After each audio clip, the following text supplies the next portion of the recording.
को तरसता यह देश आजादी का अमृत महोत्सव मनाने जा रहा है। हिंदी देश में सर्वाधिक बोली व समझे जाने वाली भाषा है। सभी प्रदेशों, शहरों व गांवों में हिंदी एक संपर्क भाषा के रूप में स्थापित हो चुकी है। दिवस हिंदी को लेकर संकल्पबद्ध होने का उद्घोष है। हिंदी की स्वीकारोक्ति व हिंदी को अपनाने हेतु एकजुट होना ही हिंदी दिवस की सार्थक।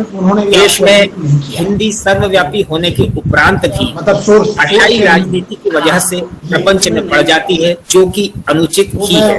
आज 14 सितंबर 2021 राष्ट्रीय हिंदी दिवस पर कस्तूरबा ग्राम रूरल इंस्टीट्यूट कस्तूरबा ग्राम इंदौर ने एक दिवसीय राष्ट्रीय संगोष्ठी वेबिनार के रूप में आयोजित की है। कस्तूरबा ग्राम रूरल इंस्टीट्यूट के अध्यक्ष डॉक्टर करुणाकर त्रिवेदी व प्राचार्य डॉक्टर रंजना सहगल के प्रयासों से आयोजित इस संगोष्ठी हिंदी का अमृत महोत्सव कब पर हिंदी के प्रख्यात विद्वान, चिंतक, पत्रकार डॉक्टर वेद प्रताप वैदिक, पद्मश्री विजय दत्त जी श्रीधर व वरिष्ठ पत्रकार श्री कमलेश पारे तथा प्रोफेसर डॉक्टर SR बिल्लोरे अपने विचारों की भागीरथी से हम सभी को हिंदी के गंगा सागर में ले जा रहे हैं। आप सभी का स्वागत, वंदन, अभिनंदन करते हुए आइए हम इस संगोष्ठी का शुभारंभ करते हैं। राष्ट्रीय हिंदी दिवस के अवसर पर कस्तूरबा ग्राम रूरल इंस्टीट्यूट कस्तूरबा ग्राम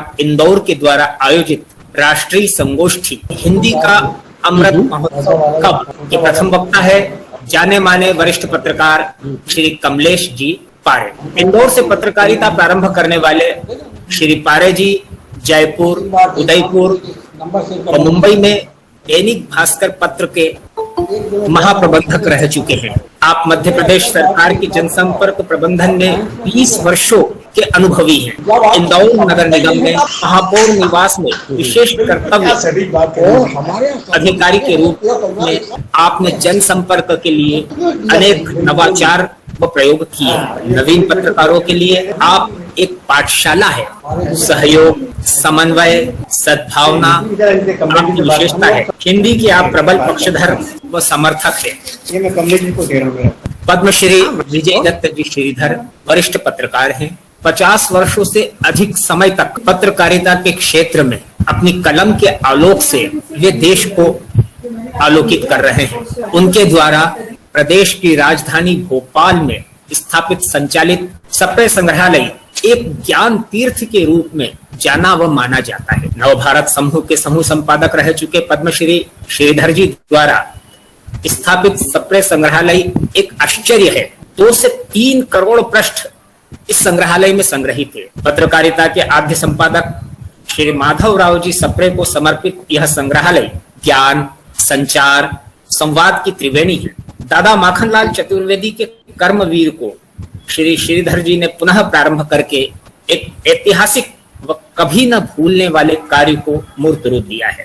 सप्रे संग्रहालय सरस्वती का मंदिर है, उपासना स्थल है, वैचारिकता का महासंगम है। सप्रे संग्रहालय में कोई भी कालखंड का समाचार पत्र हो, उसकी प्रति सहजता से उपलब्ध हो जाती। पद्मश्री श्रीधर जी ने सप्रे संग्रहालय में भारतीय पत्रकारिता के इतिहास को संजोकर रखा है, वर्तमान को भविष्य पल्लवित कर रहे हैं। आप सज्जनता की मिसाल है, सादगी का प्रत्यक्ष उदाहरण है। आप महात्मा गांधी के सिद्धांतों व आदर्शों को जीते हैं। इन्होंने गांधी को अंगीकार किया है। हमारे वक्ता मूर्धन्य पत्रकार डॉक्टर वेद प्रताप वैदिक देश के वरिष्ठतम पत्रकार हैं। राजनीतिक विश्लेषक, पटु वक्ता, हिंदी के उपासक, हिंदी प्रेमी है।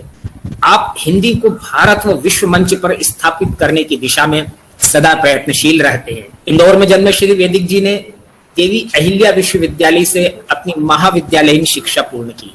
आपको दिनकर सम्मान, हिंदी अकादमी दिल्ली सम्मान व राम मनोहर लोहिया सम्मान सहित अनेक ख्यात नाम सम्मान प्राप्त हो चुके। भारतीय विदेश नीति के आप प्रखर ज्ञाता व सचेतक हैं। डॉक्टर वैदिक जी भारत को महाशक्ति के रूप में प्रतिस्थापित करने की दिशा में हमेशा सशक्त भूमिका में रहे हैं। आपके लिखी 2 पुस्तकें ने देश दुनिया को बहुत आकर्षित किया है। महाशक्ति भारत व अफगानिस्तान कल, आज और कल।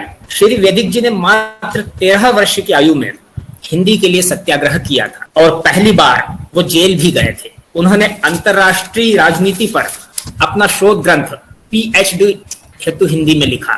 इस कारण school of international studies JNU ने उनकी छात्रवृत्ति रोक दी और उन्हें स्कूल से निकाल दिया। इस ज्वलंत मुद्दे पर 1966-67 में भारतीय संसद में जबरदस्त हंगामा व बहस हुई। डॉक्टर राम मनोहर लोहिया, मधु लिमये, आचार्य कृपलानी, हिरेन मुखर्जी, प्रकाशवीर शास्त्री, चंद्रशेखर, भागवत झा, हेम बरुआ, अटल बिहारी वाजपेयी आदि ने श्री वैदिक जी का समर्थन किया। अंततः श्रीमती इंदिरा गांधी की पहल पर स्कूल के संविधान में संशोधन किया गया व श्री वैदिक जी को पुनः स्कूल में लिया गया। आप हिंदी संघर्ष के राष्ट्रीय प्रतीक माने जाते हैं। 80 से अधिक देशों की यात्राएं डॉक्टर वैदिक कर चुके हैं। 12 वर्षों तक आप नवभारत टाइम्स में सह संपादक व संपादक रह चुके हैं। वर्तमान में आप प्रेस ट्रस्ट ऑफ इंडिया की हिंदी समाचार समिति भाषा के संपादक हैं। अब मैं आमंत्रित कर रहा हूं कस्तूरबा ग्राम रूरल इंस्टीट्यूट कस्तूरबा ग्राम इंदौर की प्राचार्य डॉक्टर रंजना सहगल को कि वे स्वागत भाषण करें। डॉक्टर रंजना सहगल। नमस्कार प्रदीप जी। आज 14 सितंबर 2021 को राष्ट्रीय हिंदी दिवस के उपलक्ष्य में कस्तूरबा ग्राम रूरल इंस्टीट्यूट की इस राष्ट्रीय संगोष्ठी में, इसके ऑनलाइन आयोजन में आप सबका मैं कस्तूरबा ग्राम रूरल इंस्टीट्यूट और ट्रस्ट की ओर से हार्दिक स्वागत करती हूँ। माननीय अध्यक्ष महोदय श्री करुणाकर त्रिवेदी जी, हमारे ट्रस्ट की मंत्री श्रीमती सूरज डामोर जी, जाने माने पत्रकार श्री वेद प्रताप वैदिक जी, पद्मश्री श्री विजय दत्त श्रीधर जी, आदरणीय वरिष्ठ प्राध्यापक श्री बिलोई एवं वरिष्ठ पत्रकार श्री कमलेश पारे जी, KRI महाविद्यालय एवं ट्रस्ट के समस्त शिक्षक, गैर शिक्षक गण एवं छात्राएं एवं इस कार्यक्रम से जुड़े सब प्रबुद्ध जन का मैं इस कार्यक्रम में हृदय से स्वागत करती हूँ। आज हमारे महाविद्यालय के लिए ये एक बहुत हर्ष और गौरव का विषय है कि हमने हिंदी दिवस के उपलक्ष्य में इस राष्ट्रीय संगोष्ठी का आयोजन किया है। इससे भी ज्यादा और भी गर्व और खुशी की बात हमारे लिए ये है कि इस संगोष्ठी में आज हमारे साथ जो वक्ता जुड़े हैं वे ऐसे हैं जिन्होंने राष्ट्रीय और अंतर्राष्ट्रीय स्तर पर हिंदी को बढ़ाने, उसके प्रचार प्रसार में अमूल्य योगदान दिया है। और ये सब लोग आज इस एक मंच पर हमारे साथ उपस्थित हैं। मुझे ऐसा प्रतीत होता है कि कस्तूरबा ग्राम के लिए ये बहुत ही एक गौरव का क्षण है और मैं इन सब का दिल से स्वागत करती हूँ। किसी भी रेखा को अगर हमें छोटा करना है तो हमारे पास तरीका है कि हम उसको थोड़ा मिटा देंगे तो वो छोटी हो जाएगी। पर उससे भी अच्छा, सरल और सकारात्मक तरीका है कि हम उसके सामने एक नई रेखा खींच दें और उस रेखा को हम वो रेखा से बड़ा कर दें तो वो रेखा अपने आप छोटी हो जाएगी। कुछ ऐसा ही हमें, मुझे ऐसा प्रतीत होता है, हिंदी के साथ करना पड़ेगा। अंग्रेजी को अपना विरोधी मानने से या उसकी लकीर को छोटा करने से या उससे बुरा भला कहने से मुझे ऐसा लगता है कि हमें अपनी लकीर को, हिंदी भाषा की लकीर को बड़ा करना चाहिए। अंग्रेजी भाषा को हिंदी का दुश्मन मान के हम हमेशा ये दलीलें देते हैं या इस तरह के बहाने बनाते हैं कि अंग्रेजी की वजह से इनका विकास, प्रसार और इसका जो भारत में स्वीकृति नहीं हो रही है। तो हमें इस परिवेश को बदलना होगा, हमें हमारी इस सोच को बदलना होगा, हमारे पूरी जो हमारी मानसिकता है उसको हमें परिवर्तित करना होगा। कोई भी भाषा जो है वो अपने विचार व्यक्त करने का एक माध्यम होती है और अगर हम हमारे प्रधानमंत्री जी के शब्दों को लें तो उनका ये कहना है कि कोई भी जो भाषा होती है वो एक केवल माध्यम है जिससे कोई भी समाज अपनी ज्ञान, संस्कृति और संस्कार को भावी पीढ़ी तक पहुंचाता है। तो हमें भी यही करना है कि हमें हिंदी को बहुत ही सार्थक रूप से इसका विकास करना है। और हालांकि इतने वर्ष हो गए पर आज भी हम प्रतीकात्मक रूप से 14 सितंबर को अपना जो है हिंदी के प्रति दायित्व अदा करके इसकी इतिश्री कर देते हैं। और हमें ये जान के भी और खुशी होगी कि हिंदी एक राष्ट्रीय भाषा के रूप में ही नहीं स्थापित है, अपितु ये एक विश्व स्तर की भाषा भी है। विश्व में बोली जाने वाली ये चौथी सबसे ज्यादा बोली जाने वाली भाषा है। तो इस हिसाब से भी ये बहुत अपना अंतर्राष्ट्रीय स्तर पर भी महत्वपूर्ण स्थान रखती है। और जैसे 14 सितंबर को राष्ट्रीय हिंदी दिवस के रूप में मनाते हैं, वैसे ही आपको ये जानना भी इसमें दिलचस्प होगा कि हम 10 जनवरी को भी अंतर्राष्ट्रीय हिंदी दिवस के रूप में मनाते हैं। तो अब ये मान लीजिएगा कि हिंदी जो है हमारी राष्ट्रभाषा की गंगा से विश्व भाषा का महासागर बनने की ओर अग्रसर है। और ये किसी संप्रदाय विशेष की भाषा न होके ये न केवल देश को जोड़ने वाला एक सूत्र है, बल्कि विश्व में जितने भी लोग हैं जो हिंदी के प्रति अपना एक सकारात्मक अप्रोच रखते हैं, उनके लिए भी ये बहुत एक महत्वपूर्ण जो है सेतु का काम कर सकती है। तो हमारे स्कूल और कॉलेजों में हमें अंग्रेजी पे ध्यान ना देकर अगर हिंदी पे भी हम उतना ही ध्यान दें तो मुझे नहीं लगता है कोई कारण है कि हिंदी का विकास हमारे देश में और इसकी स्वीकृति देश के हर कोने में ना प्राप्त कर सके। तो हिंदी आज केवल राष्ट्र की नहीं विश्व की भाषा है, बहुत सरल है, जैसे बोली जाती है वैसे ही पढ़ी जाती है। इसमें कहीं भी बहुत ज्यादा कोई जिसे कहते हैं कि कोई त्रुटियां नहीं है, भाषा अपने में ही बहुत सरल है। और आज जो प्रश्न हमारे सामने है कि हम भारत के 75वें वर्ष में आजादी का अमृत उत्सव मना रहे हैं, महा उत्सव मना रहे हैं, हम क्यों ना हिंदी का भी एक महा उत्सव मनाएं, जहां केवल एक दिन हम इसको अपना समर्पण करके ना करके पूरे वर्ष भर में हम इसके प्रति लोगों को जागृत करें और इसको बढ़ाने के लिए प्रयास करें। इतनी समृद्ध भाषा, इतनी अच्छी भाषा, इतनी सरल भाषा को किसी बैसाखी की मुझे लगता है जरूरत नहीं। ये स्वयं ही अपने आप में ही इसका प्रचलन होना चाहिए, क्योंकि ये हमारी भारतीय सभ्यता से इसका एक बहुत गहरा संबंध है। ये हमारी संस्कृति का केंद्र बिंदु है और इसके महत्व को हमें ना केवल समझना होगा बल्कि दूसरों को भी इससे आत्मसात कराना होगा। तो इस अवसर पर जब हम आजादी का अमृत महोत्सव मना रहे हैं तो हमारे दिमाग में एक प्रश्न उठता है कि जैसे हम आजादी का महोत्सव मना रहे हैं वैसे ही हमें देश भर में हिंदी का भी महोत्सव मनाना चाहिए। और इसके लिए सरकार कब इसको इस रूप में प्रसार करेगी, इस रूप में स्वीकृत करेगी, हमारी माननीय प्रधानमंत्री जी से ये निवेदन है कि वो एक हिंदी का भी इसी तरह से महोत्सव मनाए। और हम सब लोग भारत में इसका इंतजार कर रहे हैं कि हिंदी का जो अमृत महोत्सव है वो कब इस देश में होगा। धन्यवाद। और पुनः मैं आप सबका स्वागत करती हूँ और इस कार्यक्रम से जुड़ने के लिए मैं आप सबके आगे नतमस्तक हूँ और आपको कोटि कोटि प्रणाम करती हूँ। धन्यवाद।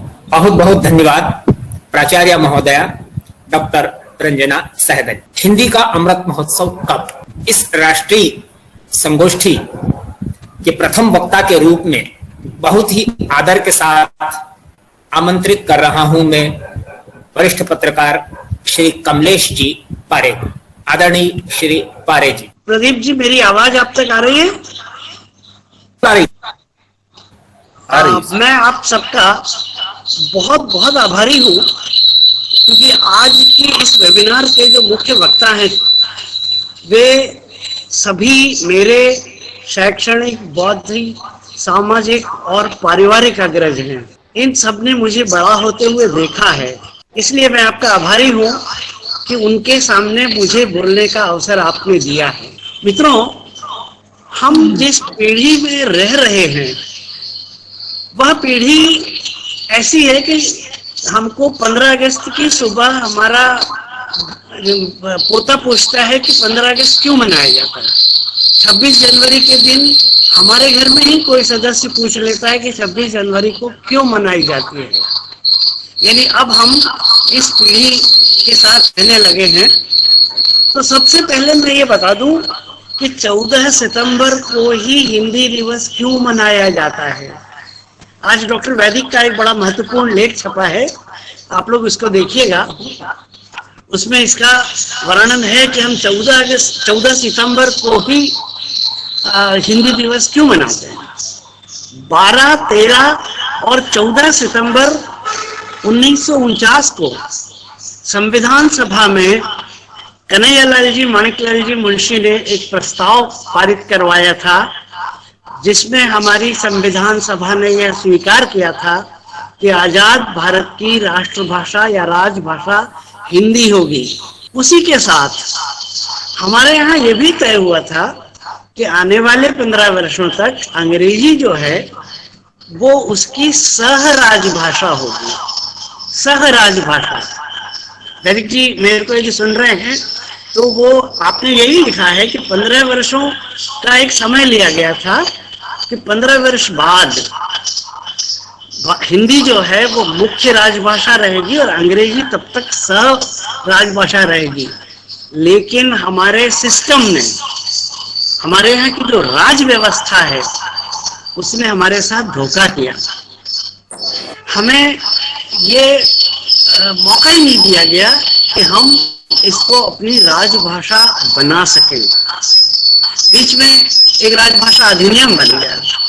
उस राजभाषा अधिनियम की एक धारा है, उसमें ये कहा गया है कि हिंदी राजभाषा तो होगी, लेकिन दूसरा जो क्लॉज है उसका, उसमें ये लिखा है कि सारे राज्यों की स्वीकृति होना चाहिए। अब ये जो सारे राज्यों की स्वीकृति होने का एक जो जिसको बोलते हैं ना पूछ लगा दी गई है, तो हमारे देश में ऐसा संभव नहीं होता है कि हम सब लोग एक साथ सहमत हो जाएं। तो आज तक हमारे यहाँ हम राजभाषा के नाम पर ठगे जा रहे हैं। हमारे सिस्टम ने हमको ठगा है।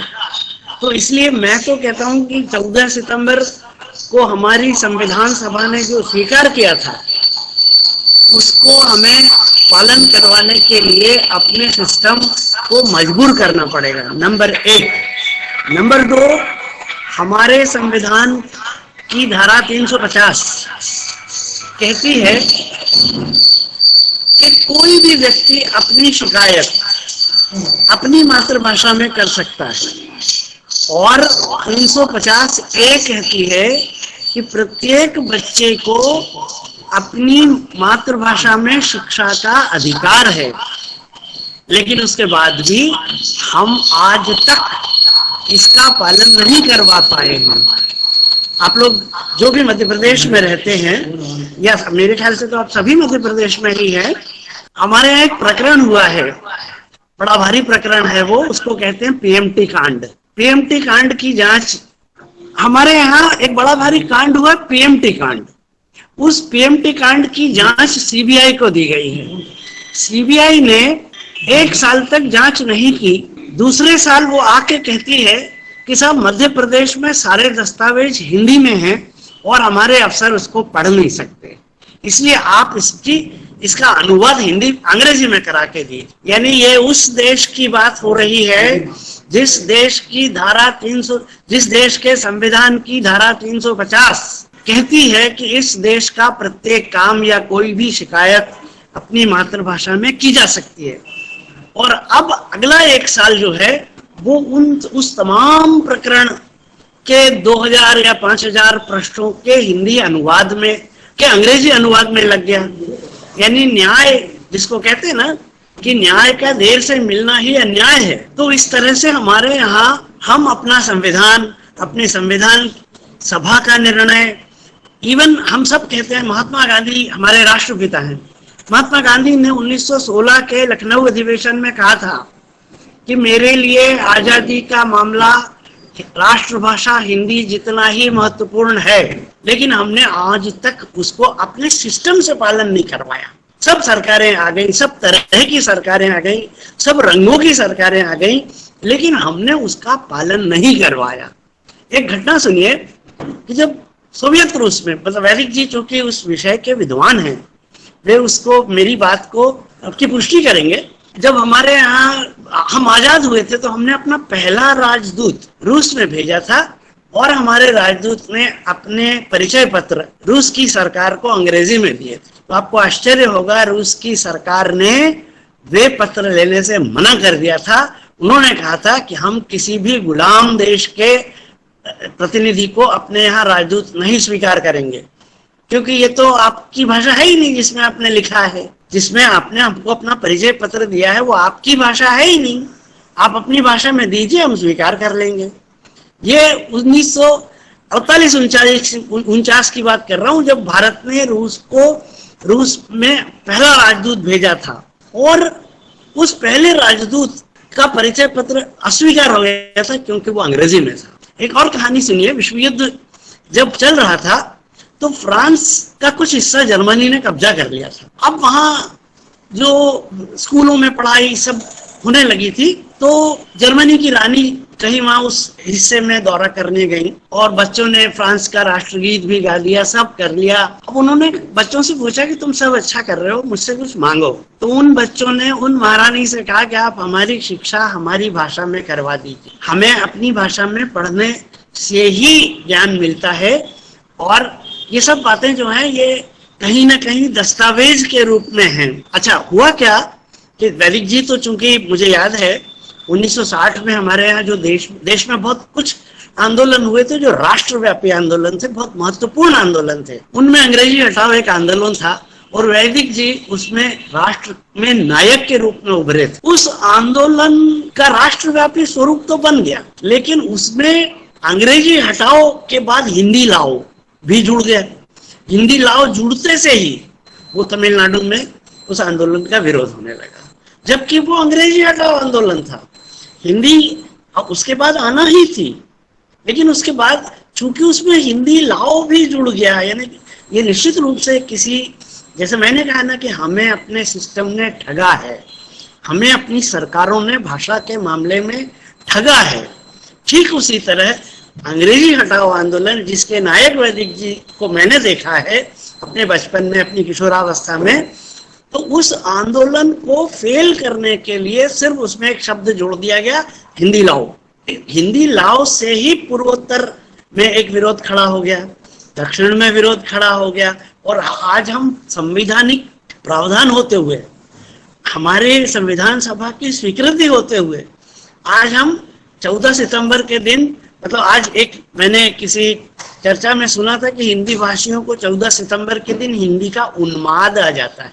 अब वे स्वतंत्र भारत में अभिव्यक्ति की आजादी है, वो कुछ भी कह सकते हैं, ये उन्माद नहीं है। हम आज इस दिन को उत्साह के साथ मनाना चाहते हैं, अपनी सरकारों को याद दिलाना चाहते हैं कि आपके पास सारी की सारी संवैधानिक स्वीकृतियां हैं, सिर्फ आपको निर्णय लेना है।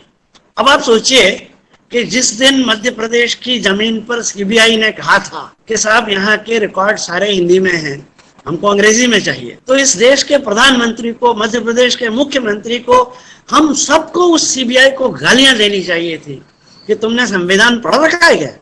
संविधान की धारा 350 ये कहती है, 350A कहती है कि हर बच्चे को उसकी मातृभाषा में पढ़ने का अधिकार है। हम ये पूछते नहीं है किसी से।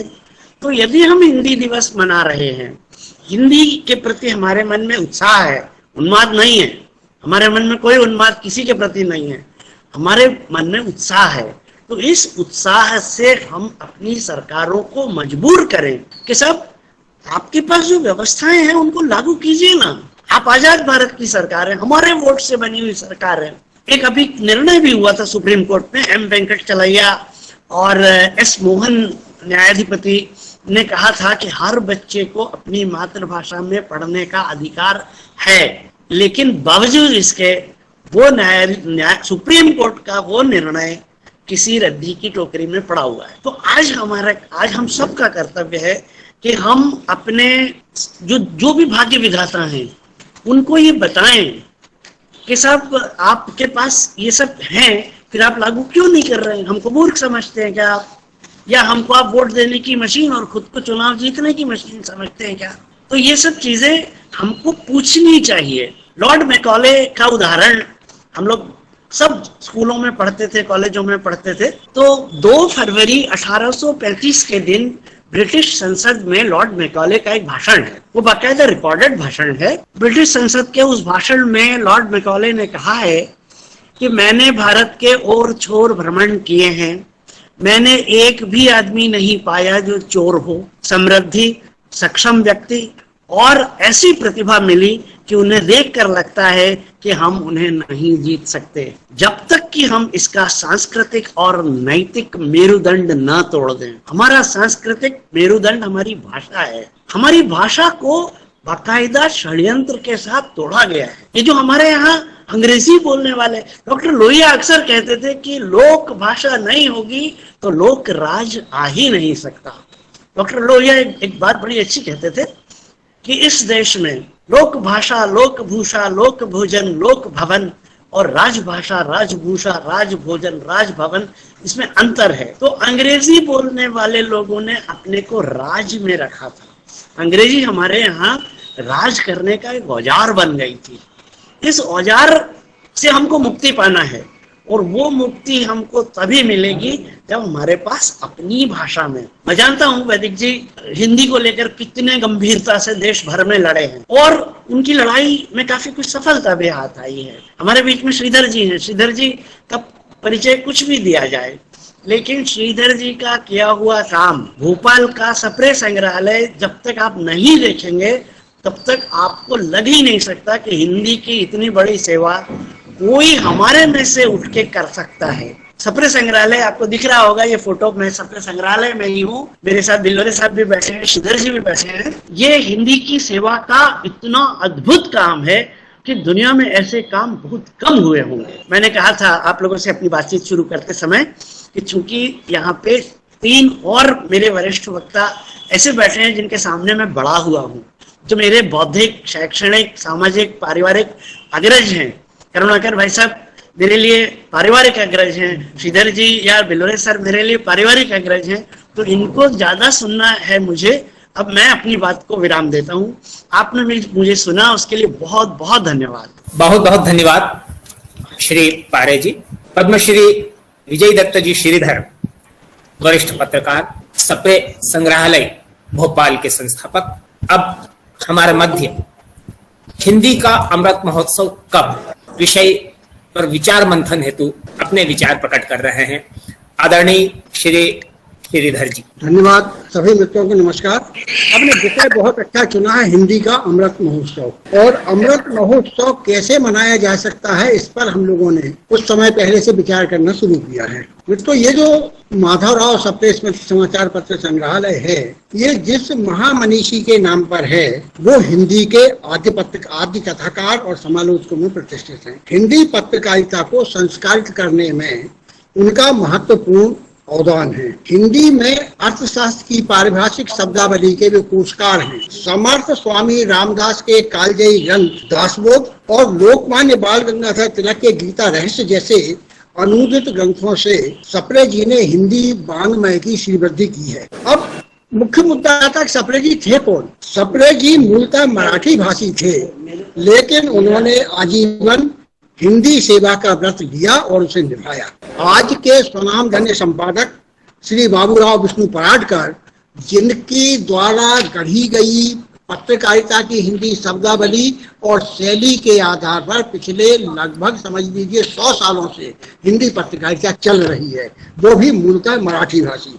हिंदी के एक बहुत ही वरेण्य पत्रकार श्री लक्ष्मण नारायण गर्दे, वो भी मूलतः मराठी भाषी। तो इस तरह हम देखते हैं कि हिंदी की श्रीवृद्धि का मामला हो या हिंदी को राष्ट्रभाषा के रूप में प्रतिष्ठित करने का मामला हो, यह काम हिंदी भाषियों ने नहीं, ये हिंदीतर भाषा भाषियों ने किया है। इनमें एक नाम है श्री अमरलाल चक्रवर्ती, जो श्री वेंकटेश्वर समाचार के संपादक थे और बाद में भारत मित्र के संपादक हुए। अब आप तथ्यों के आधार पर इसको देखें, क्योंकि मैं असली बात जो कहना चाहता हूँ उसकी ये पृष्ठभूमि है। हमें यह तथ्य नहीं भूलना चाहिए कि आर्य समाज जैसी युगांतरकारी संस्था ने हिंदी के प्रसार के लिए असाधारण कार्य किया है। आर्य समाज के संपादक स्वामी दयानंद सरस्वती स्वयं गुजराती भाषी थे। वे आरंभ में संस्कृत में उपदेश किया करते थे, क्योंकि संस्कृत हमारे प्रवचन की भाषा थी। लेकिन जब वो कोलकाता गए 1873, तो वहां जब पहले दिन का उनका प्रवचन हुआ संस्कृत में, तो उसके बाद सुलभ समाचार के संपादक, बांग्ला के असाधारण विद्वान और ब्राह्म समाज के शीर्षस्थ नेताओं में से एक केशव चंद्र सेन ने उनसे भेंट की शाम को, और उनसे आग्रह किया कि स्वामी जी, आप समाज के जिस वर्ग को संबोधित कर रहे हैं, जिस वर्ग से आप यह बात कहना चाहते हैं कि वो कैसे दकियानुसीपन से, अंधविश्वास से, पाखंड से, धूर्तता से, ठगी से मुक्ति पाए, उससे बात करने के लिए आपको उसी की भाषा में बात करना चाहिए। और इसलिए मैं आपसे अनुरोध करता हूं कि आप हिंदी में प्रवचन किया करें। उसके बाद से स्वामी जी ने हिंदी में प्रवचन करना शुरू किया, और जो सत्यार्थ प्रकाश है स्वामी जी का जो बड़ा आधारभूत ग्रंथ माना जाता है, उस ग्रंथ की रचना भी मूलतः फिर हिंदी में ही की गई। अब आप देखिए मराठी भाषियों का योगदान, फिर इधर आप देखें गुजराती भाषियों का योगदान। स्वयं राष्ट्रपिता महात्मा गांधी गुजराती भाषी थे, गुजराती बहुत अच्छी जानते थे। अंग्रेजी के असाधारण विद्वान थे, पकड़ थी उनकी, लेकिन उन्होंने भी हमेशा हिंदी में ही बात की, क्योंकि समाज के बहुत बड़े तबके को संबोधित करना होता है, तब फिर हमें उस भाषा का प्रयोग करना पड़ता है जिस भाषा से हम पूरे राष्ट्र को एक साथ संबोधित कर सकें। अब बांग्ला भाषी रविन्द्रनाथ टैगोर, तमिल भाषी चक्रवर्ती राजगोपालाचार्य, मराठी भाषी लोकमान्य तिलक, मराठी विद्वान पंडित केशव वामन पेठे, ये जो हमारी भारतीय मेधा की शीर्षस्थ हस्तियां हैं, इन सभी हस्तियों ने हिंदी को वरीयता दी और हिंदी को ही इस बात के लिए मान्य किया कि राष्ट्र को यदि संबोधित करना है राष्ट्र के रूप में, तो वो हिंदी ही उसका माध्यम हो सकती है। अब मित्रों, ये तो हमारी सारी भाषाएं हो गई। अंग्रेजी हमारे यहाँ इसलिए प्रतिष्ठित है क्योंकि एक बड़ा तबका, जो शासकों का तबका है, जो वास्तविक शासक हैं, वो चाहते हैं कि शासक की और शासित की भाषा अलग अलग हो।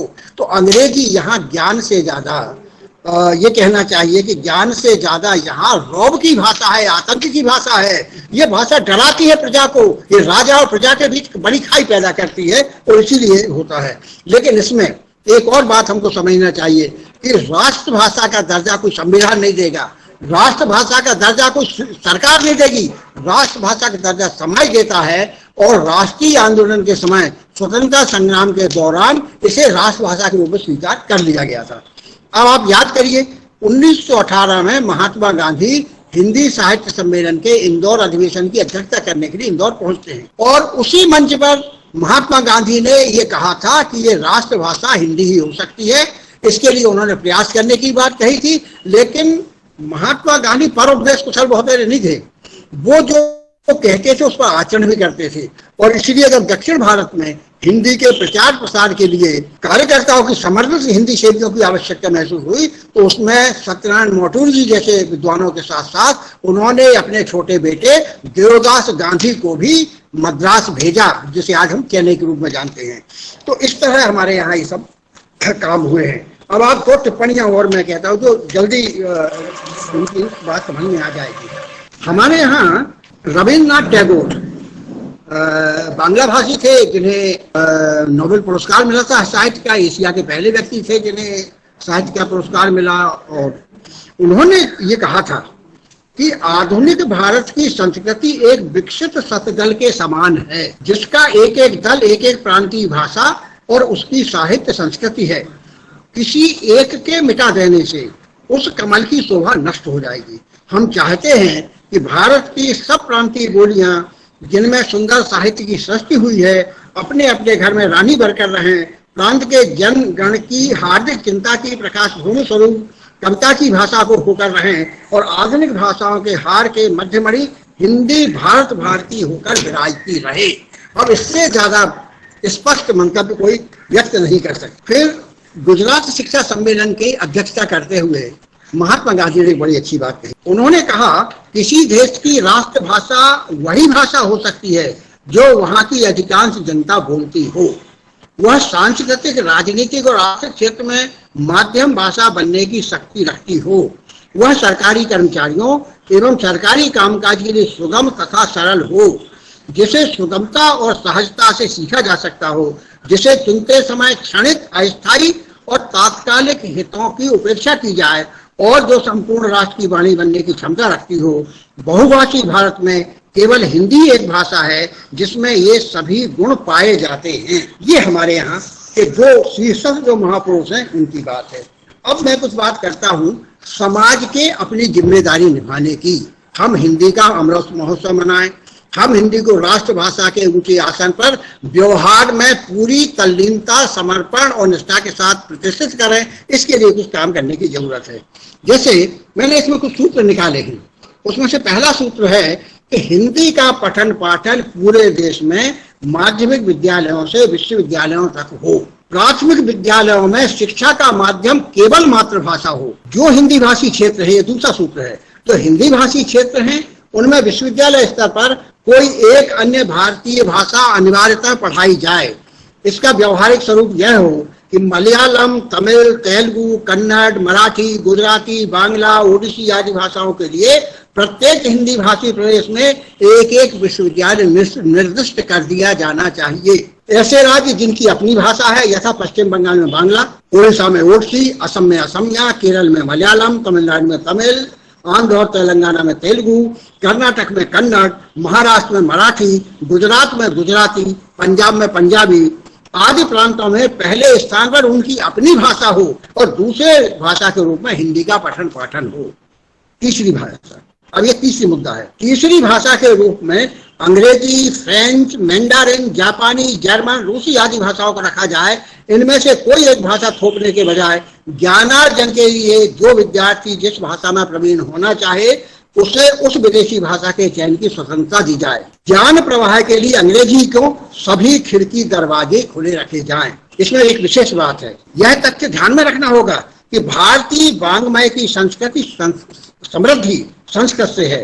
भारतीय ज्ञान परंपरा का आधारभूत सत्व ही संस्कृत में है। आधुनिकता के बोध की दुहाई देने वाले भी इस बात से नहीं मुकर सकते कि संस्कृत आधुनिक ज्ञान विज्ञान, विशेष रूप से आज की सूचना प्रौद्योगिकी से भी श्रेष्ठ भाषा है।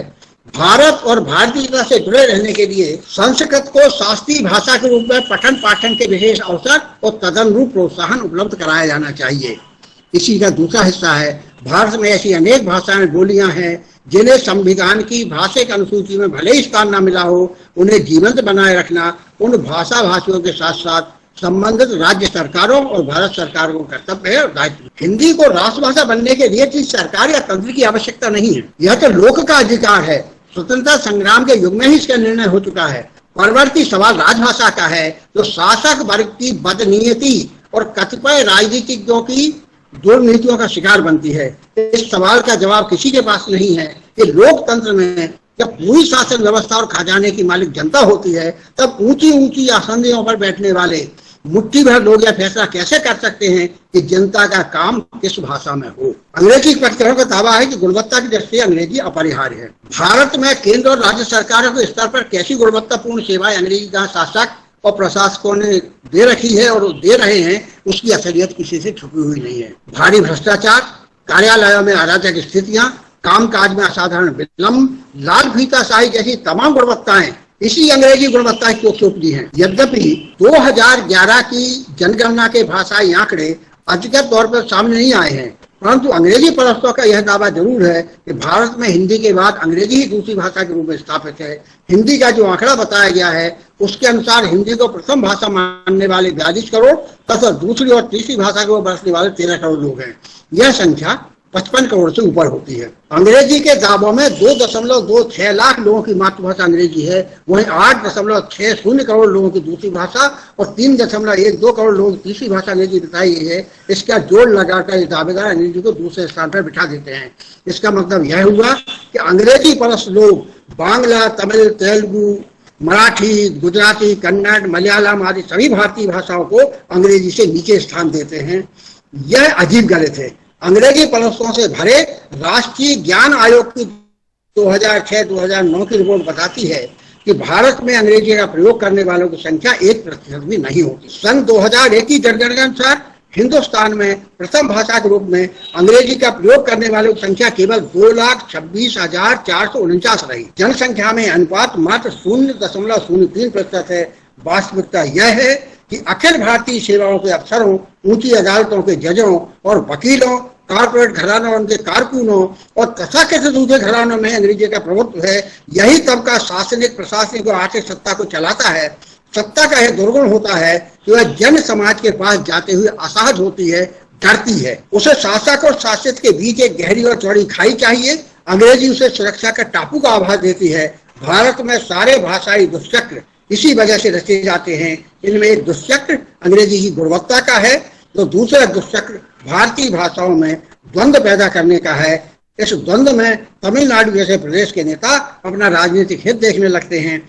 इन विरोधाभासों से निपटने के लिए कारगर प्रयास और विश्वसनीय पहल करने का दायित्व हिंदी भाषियों का है। मित्रों, ये बहुत स्पष्ट बात है कि हम हिंदी वाले लोग जब तक अपनी हीर ग्रंथि को उतार के नहीं फेंक देंगे, जब तक हम अंग्रेजी की श्रेष्ठता के भ्रम जाल से मुक्त नहीं होंगे, तब तक हम हिंदी का भला नहीं कर सकते। पठन पाठन की भाषा अलग है, ज्ञानार्जन किसी भी भाषा में किया जा सकता है, लेकिन घर के भीतर तो हम अपने बच्चों को हिंदी बोलना सिखाएं, हिंदी के संस्कार दें, क्योंकि यदि हमको अपनी जड़ों से जुड़े रहना है तो उसके लिए हमारी भाषा, हमारी संस्कृति, हमारी परंपराएं, यही हमारे लिए एक माध्यम हो सकती है। अब एक और मामला विकट है। हिंदी में कविता, कहानी, उपन्यास की भरमार है, लेकिन ज्ञान के अन्य विषयों पर हिंदी का मौलिक साहित्य लगभग दरिद्र है। समाजशास्त्र, राजनीति शास्त्र, इतिहास, अर्थशास्त्र, वाणिज्य, रसायन शास्त्र, भौतिक शास्त्र, प्राणी शास्त्र, मनोविज्ञान, शिक्षा शास्त्र, चिकित्सा, यांत्रिकी, प्रौद्योगिकी समेत ऐसे दर्जनों विषय हैं जिनमें हिंदी में मौलिक ग्रंथों का अभाव है या नाम मात्र की कोई मौलिक पुस्तक उपलब्ध है। इस दिशा में हिंदी विद्वानों को बड़े पैमाने पर सक्रिय करने की आवश्यकता है। अपने अपने विषयों के ऐसे विद्वान जो हिंदी में भी अपने विषय को बोधगम्य भाषा शैली में प्रस्तुत कर सकते हैं, उन्हें हिंदी में ग्रंथ रचना के लिए प्रोत्साहित किया जाना चाहिए। यह भी ध्यान रखा जाना चाहिए कि ऐसी किताबें टकसाली अनुवाद बनकर न रह जाएं। जहां हिंदी में कोई उपयुक्त शब्द नहीं मिले, वहां किसी अन्य भाषा का शब्द दिया जा सकता है। भाषा के खिड़की दरवाजे अन्य भाषाओं के लिए बंद नहीं होते, परंतु उनका प्रयोग हिंदी की भाव भंगिमा अर्थात हिंदी की व्यावहारिक व्याकरण प्रणाली के अनुसार हो सकता है। यह बात ध्यान रखने की जरूरत है। एक आखिरी मुद्दे के साथ मैं अपनी बात पूरी करूंगा। वो मामला है मीडिया का, और मैं ये मानता हूं कि एक खतरा मीडिया के बाजारू भाषाई बर्ताव से भी उपजता है। समाचार पत्रों और चैनलों में हिंदी की जगह इंग्लिश चलाई जा रही है। बिना जरूरत अंग्रेजी शब्द ठूसे जा रहे हैं। अन्य भाषाओं के साथ भी यही बर्ताव हो रहा है। वास्तव में यह एक सांस्कृतिक प्रदूषण है। भाषा को दूषित करके संस्कृति को नष्ट भ्रष्ट करना साम्राज्यवादी मंसूबों की पुरानी रणनीति रही है। इस संकट से मिलकर लड़ना होगा। मित्रों, यदि हमें आजादी का अमृत महोत्सव मनाने के साथ साथ हिंदी का भी अमृत महोत्सव मनाना है, तो हिंदी समाज को ही कमर कस के आगे आना होगा। और उसमें पहली जरूरत यह है कि हम दूसरे से जो भी उम्मीद कर रहे हैं, पहले उसे अपने आचरण में, अपने व्यवहार में, अपने जीवन में उतारें, और फिर इस आदर्शवादी तथ्य के साथ मैदान में आए कि हम स्वयं उस बात का पालन कर रहे हैं जिसकी अपेक्षा या आस हम दूसरों से करते हैं। तभी हिंदी का अमृत महोत्सव मनाना संभव हो पाएगा। आप सब लोगों के बीच बात करने का अवसर मिला, इसके लिए बहुत बहुत धन्यवाद। जी, बहुत बहुत धन्यवाद पद्मश्री विजय दत्त जी श्रीधर। हिंदी का अमृत महोत्सव का वस्तुतः यह संगोष्ठी विचारों की। हेलो रंजना जी। हेलो। हाँ प्रदीप जी। हेलो। मेरी आवाज आ रही है? हेलो। हाँ आवाज आ रही है मेरी?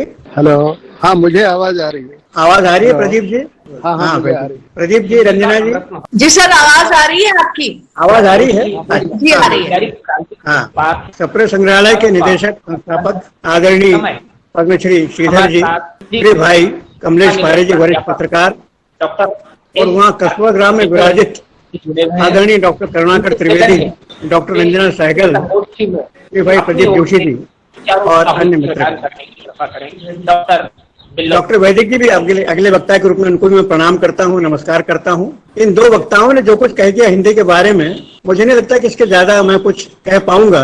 एक बहुत छोटी सी टिप्पणी जरूर मैं करना, मैं तो एक श्रोता के रूप में यहाँ हाजिर हुआ था, लेकिन मुझे कहा गया कि आपको भी दो शब्द कहना है। मैं चर्चा करना चाहता हूँ छोटी सी प्रदूषण के ऊपर। प्रदूषण हवा, पानी, जमीन, इसकी तो बहुत चर्चा हम लोग करते हैं। कभी भाषा के प्रदूषण के बारे में हमने विचार किया है? ऐसा भी आदरणीय सप्रे जी ने, आदरणीय श्रीधर जी ने भी कहा प्रदूषण हो रहा है। और एक छोटा सा नमूना एक मैं देना चाहूंगा, कुछ 2-3 वाक्य मैंने छोटे बच्चों के चैटिंग से लिए हैं, उसको मैं आपसे पढ़ देता हूं तो प्रदूषण का आपको अंदाज हो जाएगा। एक बच्चा कह रहा है, हाय कैसा है तू, मैंने जो मैसेज कल सेंड किया था वो तूने रीड तो कर लिया हो, लेकिन रिप्लाई नहीं किया। भेजा तो हनी को भी था, लेकिन उसने ग्रुप लेफ्ट कर दिया है। शिट, ये हमारी 21वीं सदी की नई पीढ़ी की हिंदी है। अब आप इसमें ध्यान दीजिएगा, पहले तो संज्ञा तो गायब हो जाती है, उसके बाद में क्रियापद से थोड़ा बहुत हिंदी का, तक हिंदी की बात हो रही है, लेकिन अब क्रियापद भी गायब होने लगे हैं। रे और कम और गो, क्या इसके लिए हमारे पास में हिंदी के शब्द नहीं है क्या? दूसरा, उच्चारण तो खैर भगवानी मालिक है, जैसे हमारे कॉन्वेंटी उच्चारण होते हैं बच्चों के जैसे हो रहे हैं। जब हिंदी भी बोलते हैं तो गलत सलत और उस उच्चारण से बोलते हैं जैसे अंग्रेजी बोल रहे हो। और कई बार माता पिता बड़े गर्व के साथ कहते हैं कि हमारा बच्चा तो हिंदी में काफी कमजोर है। एक उनके लिए गर्व की विषय हो जाती है अपनी मातृभाषा का ज्ञान न होना। और एक अत्यंत जो विभत्स बात है, लिंग भेद, ये केवल सोशल मीडिया की बात नहीं है। हमारे जो रेगुलर मीडिया है, जो हमारे टीवी है, चैनल्स हैं, उसमें भी राम आती और सीता जाता जैसी बातें आए दिन आप देखते होंगे। लेकिन ये जो है गड़बड़ है, ये भी असहनीय है। और रही से जो कसर है, वो जो संसार की सबसे अच्छी सर्वश्रेष्ठ वैज्ञानिक लिपि कही जाती है हमारी देवनागरी, उसके बदले में आज हम लोग रोमन लिपि का उपयोग करते हैं। अब इसमें सोशल मीडिया का क्या योगदान है, टेक्नोलॉजी का क्या योगदान है, तो हम नहीं कह सकते। लेकिन हमारे सामने जो आज दिख रहा है वो ये है कि चाहे रेगुलर मीडिया हो, चाहे सोशल मीडिया हो, प्रदूषण सब दूर, भाषा का प्रदूषण बहुत तेजी से फैलता जा रहा है। और ऐसा लगता है एक स्थिति अराजकता की है भाषा के क्षेत्र में। अफगानिस्तान की अराजकता तो सबके निगाह में आ गई, यूनाइटेड नेशंस की तरफ से अपील भी आ गई कि इसके लिए कुछ करना चाहिए। लेकिन जो वर्षों से भाषा की जो अराजकता है हिंदी की भाषा की, उसको कौन ध्यान देगा? तो एक इसके ऊपर हमको ध्यान देना चाहिए। और इसके लिए अगर कानून कायदे की बात करें, एक बार ऐसी स्थिति बनी थी कि सेना का भी उपयोग करना चाहिए, तो बड़ा ऐसा लगता है कि बड़े हास्यास्पद स्थिति है, जोर जबरदस्ती हो नहीं सकता। ऐसा कमलेश पारे जी ने भी कहा, आदरणीय श्रीधर जी ने भी कहा। ये तो अपने ऊपर है, अपनी आदत है, कैसे इसको हम अपनाएं। आपने देखा होगा मित्रों कि अब यूनाइटेड नेशंस तक में हिंदी का प्रचलन होता जा रहा है। अटल बिहारी वाजपेयी जी ने हिंदी का प्रयोग किया, उसके बाद सुषमा स्वराज जी आई, उन्होंने भी हिंदी में अच्छी बात कही देश के उसकी तरफ से। और मोदी जी तो बोलते ही हिंदी में यूनाइटेड नेशंस पे, वहां तक तो पहुंच गई हमारी भाषा। उसके बाद में जैसे आंकड़े बताते हैं हमको कि पूरी दुनिया के करीब 125 देश ऐसे हैं जहाँ के विश्वविद्यालयों में हिंदी का पठन पाठन आज हो रहा है। हमारे देश में 2-3 विश्वविद्यालय केवल हिंदी के ही हैं, एक वर्धा में है, एक भोपाल में हिंदी विश्वविद्यालय है। उसके बाद में कुछ ऐसे संस्थान हैं जो हिंदी का शोध करवा रहे हैं। ये सब हो रहा है, लेकिन ये सब मिलकर के क्यों नहीं रोक पा रहे हिंदी के इस प्रदूषण? 10-11 विश्व हिंदी सम्मेलन हो गए और 12वें सम्मेलन में सुनते कि मध्य प्रदेश में होने वाला, शायद देवास में, ऐसा सुन रहे हैं अपन। इतने सारे संस्थान, इतनी सारी संस्थाएं, इतने ऊंचे स्तर के सब लोग, ये जो प्रदूषण जैसा कि मैंने आपके सामने एक नमूना पेश किया, उसको क्यों नहीं रोक पा रहे हैं? तो ऐसा लगता है कि जो प्रदूषण है वो हमको ले जा रहा है अराजकता की ओर। कोई कानून कायदा नहीं, कोई नियम नहीं, जिसको जो मर्जी आ रहा भाषा का प्रयोग कर रहा है अपने हिसाब से। और मुझे याद आता है, पुराने लोगों को शायद पता होगा, पंडित महावीर प्रसाद द्विवेदी हिंदी के बड़े पक्षधर थे और बड़े कठोर संपादक थे। एक बार गलती से उन्होंने एक अपने शब्द का उपयोग किया, भाषा की अनिश्चितता। उस अनिश्चितता शब्द को लेकर के हिंदी के जो विद्वान थे अखाड़े में कूद पड़े और कई महीनों तक इसके बारे में चर्चा होने लगी। एक शब्द के लिए अगर इतनी चर्चा हो सकती है, तो फिर आजकल जो हो रहा है शिट और ये और वो जो है, अब इसके लिए आपको क्या कहें? तो मुझे लगता है कि किसी एक के बस की बात नहीं है। पाणिनि तो संस्कृत का व्याकरण थे, महान थे, ऋषि थे वो। लेकिन आज हिंदी को लेकर भी अगर हमारे बीच में पुराने जो हमारे व्याकरण हैं, ईश्वरीदास जी वाजपेयी, रामचंद्र वर्मा, पंडित कामता प्रसाद गुरु, ये स्थापित व्याकरणाचार्य थे, अगर ये इकट्ठे भी आ जाएं, तब ये जो भाषा की अवनति जो हम देख रहे हैं, इसको रोकना मुश्किल। जैसे कि आंकड़े बताते हैं मित्रों, पूरी दुनिया में, अपने पूरे देश में, भारत में करीब 44 करोड़ सोशल मीडिया के उपयोग करता है। टीवी देखने वालों की तो कुछ संख्या है ही, बहुत ज्यादा होगी ही निश्चित रूप से। इन 44 करोड़ लोगों में भी हिंदी वाले बहुत ज्यादा हों। और कैसी हिंदी आज आ रही है सोशल मीडिया के माध्यम से, मैंने एक नमूना आपके सामने पेश किया कि संज्ञा गायब हिंदी की, क्रियापद गायब, उच्चारण भ्रष्ट, लिपि गायब। तो आखिर फिर हिंदी का बनेगा क्या?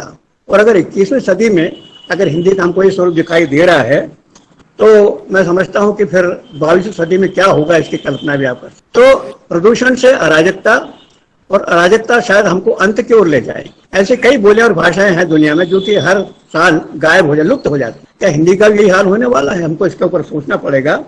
और मेरा आपसे सबसे ये अनुरोध है कि ये संयोग मात्र है कि जून महीने में प्रदूषण दिवस भी आता है, पर्यावरण दिवस भी मनाया जाता है, और 30 जून को सोशल मीडिया दिवस भी मनाया जाता है। तो क्यों न हम लोग इस प्रकार का प्रयास करें, सब लोग मिलकर के सोचें, सारे विश्वविद्यालय, यूनाइटेड नेशन में जो लोग जाते हैं वो भी, हमारे शोध संस्थान भी।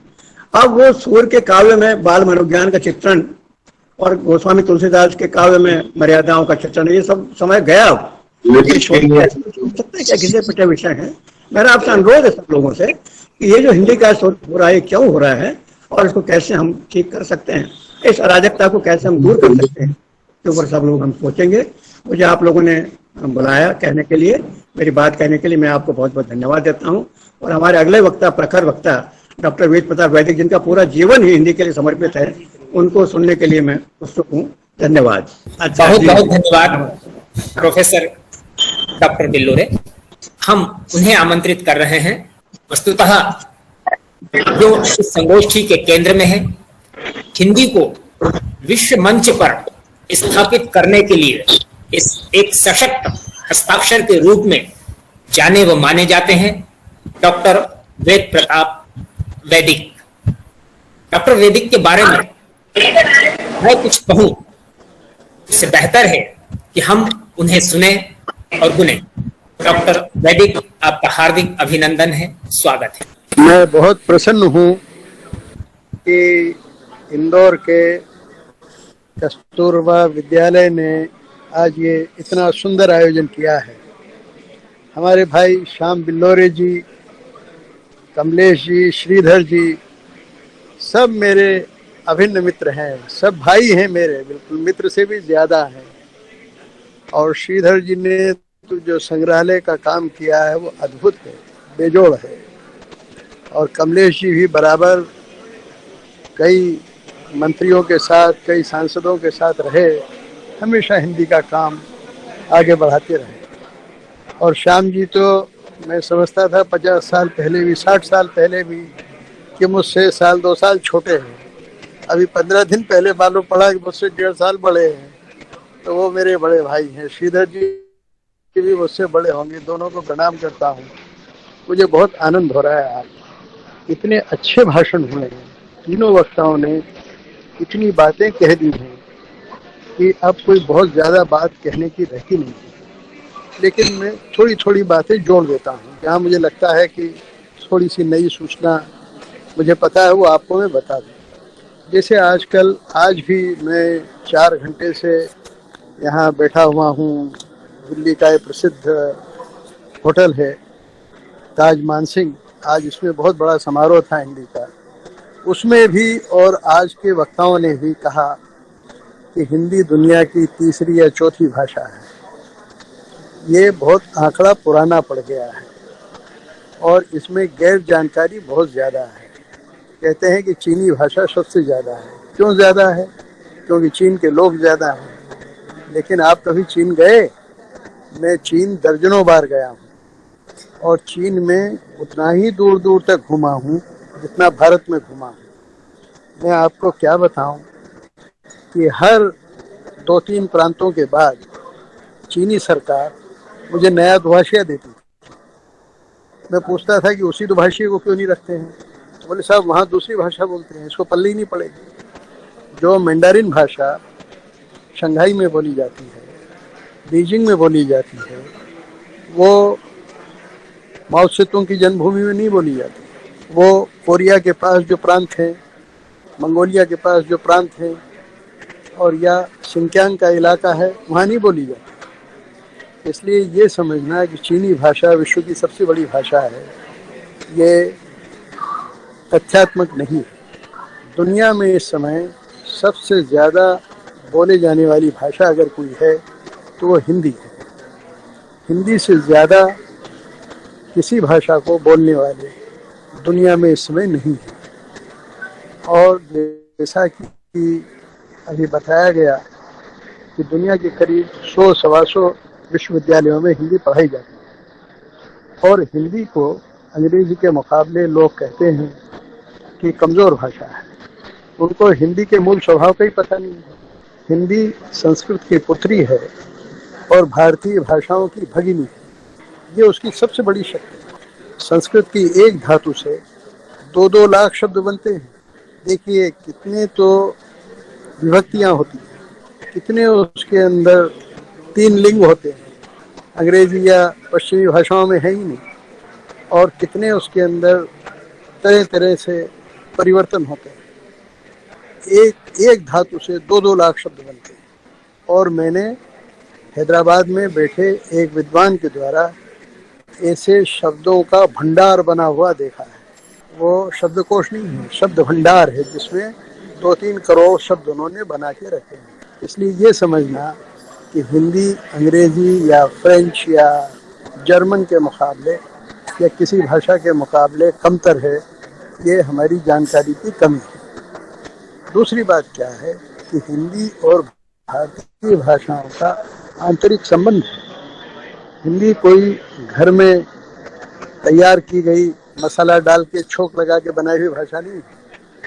हिंदी सैकड़ों वर्षों से घिसती घिसाती आज एक उत्तम कोटि की भाषा बन चुकी है। इसमें भारत की सैकड़ों भाषाओं और हजारों बोलियों का योगदान है। इसमें भारत की ही नहीं, मुगलों की भाषा यानी तुर्कमेन भाषा, ताजिक भाषा, उज़्बेक भाषा, किर्गिज भाषा और तुर्की भाषा, अरबी भाषा, फारसी भाषा और सिंहल तमिल, सबका योगदान है। हिंदी का शब्दकोश उठा के देखें तो मराठी, गुजराती, इन सब भाषाओं के शब्द हिंदी के अंदर समाहित हो चुके हैं। आप तो मध्य प्रदेश के लोग हैं, मैं इंदौर का हूँ। हम जो हिंदी बोलते हैं उसमें मराठी और गुजराती के इतने शब्द हैं कि कई बार लोग यहाँ हंसते हैं, कहते हैं अरे इसका क्या मतलब है। तो मैंने कहा ये हिंदी है भाई, हमारे घर में यही बोलते हैं। अब आपके कहने के बाद मुझे समझ में आया कि ये मराठी का शब्द है, हम तो हिंदी में इस्तेमाल करते हैं। इसलिए हिंदी की शब्द क्षमता और हिंदी की अभिव्यक्ति, उस पर जो लोग प्रश्न उठाते हैं उनको अपनी जानकारी बढ़ानी चाहिए। जहाँ तक हिंदी का व्याकरण है वो अंग्रेजी के मुकाबले कहीं कहीं अति उत्तम है।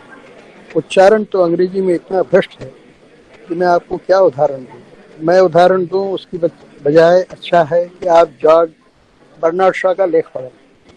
जॉर्ज बर्नार्ड शॉ ने इतनी मजाक उड़ाई है अंग्रेजी के उच्चारण की, अंग्रेजी शब्दों के अर्थों की, अनर्थों की, अर्थ नहीं अनर्थों की, कि उस पर मैं विस्तार से समय नहीं लगाना चाहता हूँ। मेरी पुस्तक है एक अंग्रेजी हटाओ क्यों और कैसे, तो 50-55 साल पहले मध्य प्रदेश में मेरे भाषण हुए थे, उनका संग्रह छपा। एक जैन मुनि बड़े ही पूज्य हैं, मुनि विद्यासागर जी, उन्होंने उसकी 1 लाख प्रतियां छपवाई और उसका 11 भाषाओं में अनुवाद हुआ है। उसमें मैंने बर्नार्ड शॉ के कई उदाहरण दिए हैं कि अंग्रेजी की जो लंगड़ापन है, उन्होंने तो भ्रष्ट भाषा कहा है, वो शब्द मैं प्रयोग नहीं करता हूँ, उसका लंगड़ापन उसके अंदर प्रकट किया है। जहाँ तक ये सवाल है कि हिंदी लाए कैसे, मैं समझता हूँ कि इस मामले में महर्षि दयानंद, महात्मा गांधी और डॉक्टर राम मनोहर लोहिया, इन 3 महापुरुषों ने बड़ी गहरी सोच समझ के साथ अपने विचार प्रकट किए हैं। उन्होंने साफ कहा है कि जब तक अंग्रेजी हटेगी नहीं तब तक हिंदी और भारतीय भाषाएं आएंगी नहीं। जब कहते हैं कि अंग्रेजी हटाओ तो इसका ये मतलब बिल्कुल नहीं है कि अंग्रेजी मिटाओ। हटाओ और मिटाओ में बड़ा फर्क है। मिटाओ का मतलब है वो अस्पृश्य है, अछूत है, उसका नाश करो, उसको पढ़ो मत, उसको समझो मत, उसको देखो मत, उसको सुनो मत। ना ना ना, ये बिल्कुल नहीं है। देखिए, मैं किसी भाषा का विरोधी नहीं हूँ। हटाओ और मिटाओ में अंतर है। हटे कहाँ से? अंग्रेजी हटे हमारी सरकारी नौकरियों से, हटे हमारे शिक्षा संस्थाओं से, हटे हमारे जनजीवन से, हटे हमारे कानून निर्माण से, हटे हमारी अदालतों से, हटे और हट के जाए कहाँ? रहे, मरे नहीं, मिटाना नहीं है उसको, रहे, लेकिन कहाँ रहे? हमारे विदेश व्यापार में रहे, हमारे विदेश मंत्रालय में रहे, हमारे शोध संस्थानों में रहे कि अंग्रेजी भाषा में जो भी उच्च कोटि का शोध हो रहा है वो तुरंत हमको पता चलना चाहिए। तो अंग्रेजी रहना चाहिए इन 3 क्षेत्रों में। और भी कुछ क्षेत्र हों तो उनमें हम अंग्रेजी को रख सकते हैं और बड़े सम्मान के साथ रख सकते हैं। विदेशी भाषा का अपमान करना या उसका बहिष्कार करना उचित नहीं, लेकिन उसको मिटाना नहीं है, हटाना है। हटाने से हमको बिल्कुल नहीं डरना चाहिए। इसलिए मेरा कहना है कि सबसे पहला काम जो आज तक किसी प्रधानमंत्री ने नहीं किया, जो अटल जी करना चाहते थे, और जब मैं इंदौर में पढ़ता था तब अटल जी मुझसे कहते थे कि आपके मस्तक पर लिखा है भारत का प्रधानमंत्री बनना। तो मैं तो राजनीति में कभी पार्षद भी नहीं बना, न मेरी कुछ बनने की इच्छा है, लेकिन अगर मैं बनता तो मैं पहले दिन वो काम करता जो व्लादिमीर इलिच लेनिन ने 1917 में मस्को में किया था। हम लोग उसको मास्को बोलते हैं, रूसी भाषा में उसका उच्चारण मस्को है। क्या किया था उन्होंने? जो जार के दरबार में फ्रेंच चलती थी, एक दिन में उसको खत्म कर दिया। इसी तरह से तुर्की में क्या किया? कमाल अतातुर्क ने सत्ता ली और सत्ता लेते से ही घोषणा कर दी कि हमारी तुर्की भाषा की अरबी लिपि को मैं खत्म करता हूँ, क्योंकि वो लिपि अवैज्ञानिक है, वो लिपि अशुद्ध है, वो लिपि कठिन है। यही काम आज भारत में करने की जरूरत है, लेकिन किसी प्रधानमंत्री में दम नहीं है, हिंदुस्तान की किसी सरकार में दम नहीं है कि वो ऐसा कदम उठाए। उसका मूल कारण क्या है? उसका मूल कारण प्रधानमंत्री लोग मेरे मित्र रहे हैं सभी, इंदिरा जी से लेके अब तक, लेकिन इसका मूल कारण क्या है? कि हमारे प्रधानमंत्रियों को भाषा का सौंदर्य अंदर से पता नहीं होता है, या छात्र काल में पता भी हो तो वो राजनीति में इतने फंसे रहते हैं, वोट और नोट का झांझ इतना पीटते रहते हैं कि किसी और की आवाज उनको सुनाई नहीं। लेकिन नरसिंह राव जी और अटल जी 2 प्रधानमंत्री ऐसे थे जो इन बारीकियों को समझते थे, लेकिन दोनों की स्थिति विकट थी। वो करना चाहते थे, दोनों मुझसे कहते थे कि वैदिक जी आप जो कह रहे हो ये करना ही है, लेकिन इसलिए नहीं कर सकते थे कि अटल जी की सरकार को स्पष्ट बहुमत नहीं था, और नरसिंह राव जी पर कांग्रेस के लोग ही सारे उनके टांग के नीचे सबने निसरनी लगा रखी थी, खींचने की कोशिश करते थे। लेकिन अब हमारे प्रधानमंत्री मजबूत है और उनको प्रचंड बहुमत है, वो चाहें तो ये काम कर सकते हैं कि सरकारी नौकरियों से अंग्रेजी की अनिवार्यता खत्म कर दें। अगर नौकरियों से अंग्रेजी की अनिवार्यता खत्म हो गई तो लोग मूर्ख हैं जो अपने बच्चों को अंग्रेजी अनिवार्य पढ़ाएंगे। क्यों पढ़ाएंगे? क्या रखा है अंग्रेजी में जो उसको पढ़ाएंगे? दुनिया के सिर्फ 4.5 देशों की भाषा अंग्रेजी है। कौन कौन से? London, Britain, America, Australia, New Zealand और कनाडा। और कनाडा भी 4.5 देश। आधे कनाडा में अंग्रेजी बोलो तो होटल में जाओ, कॉफी भी पीने को नहीं मिलेगी। मैगिल यूनिवर्सिटी में जब मैं एक बार भाषण देने के लिए गया, ये 50 साल पुरानी बात है, कॉफी मैंने मांगी अंग्रेजी में, उस महिला ने मुझे निकल बाहर किया, फ्रेंच में मुझसे बोली नहीं हुए यहाँ से।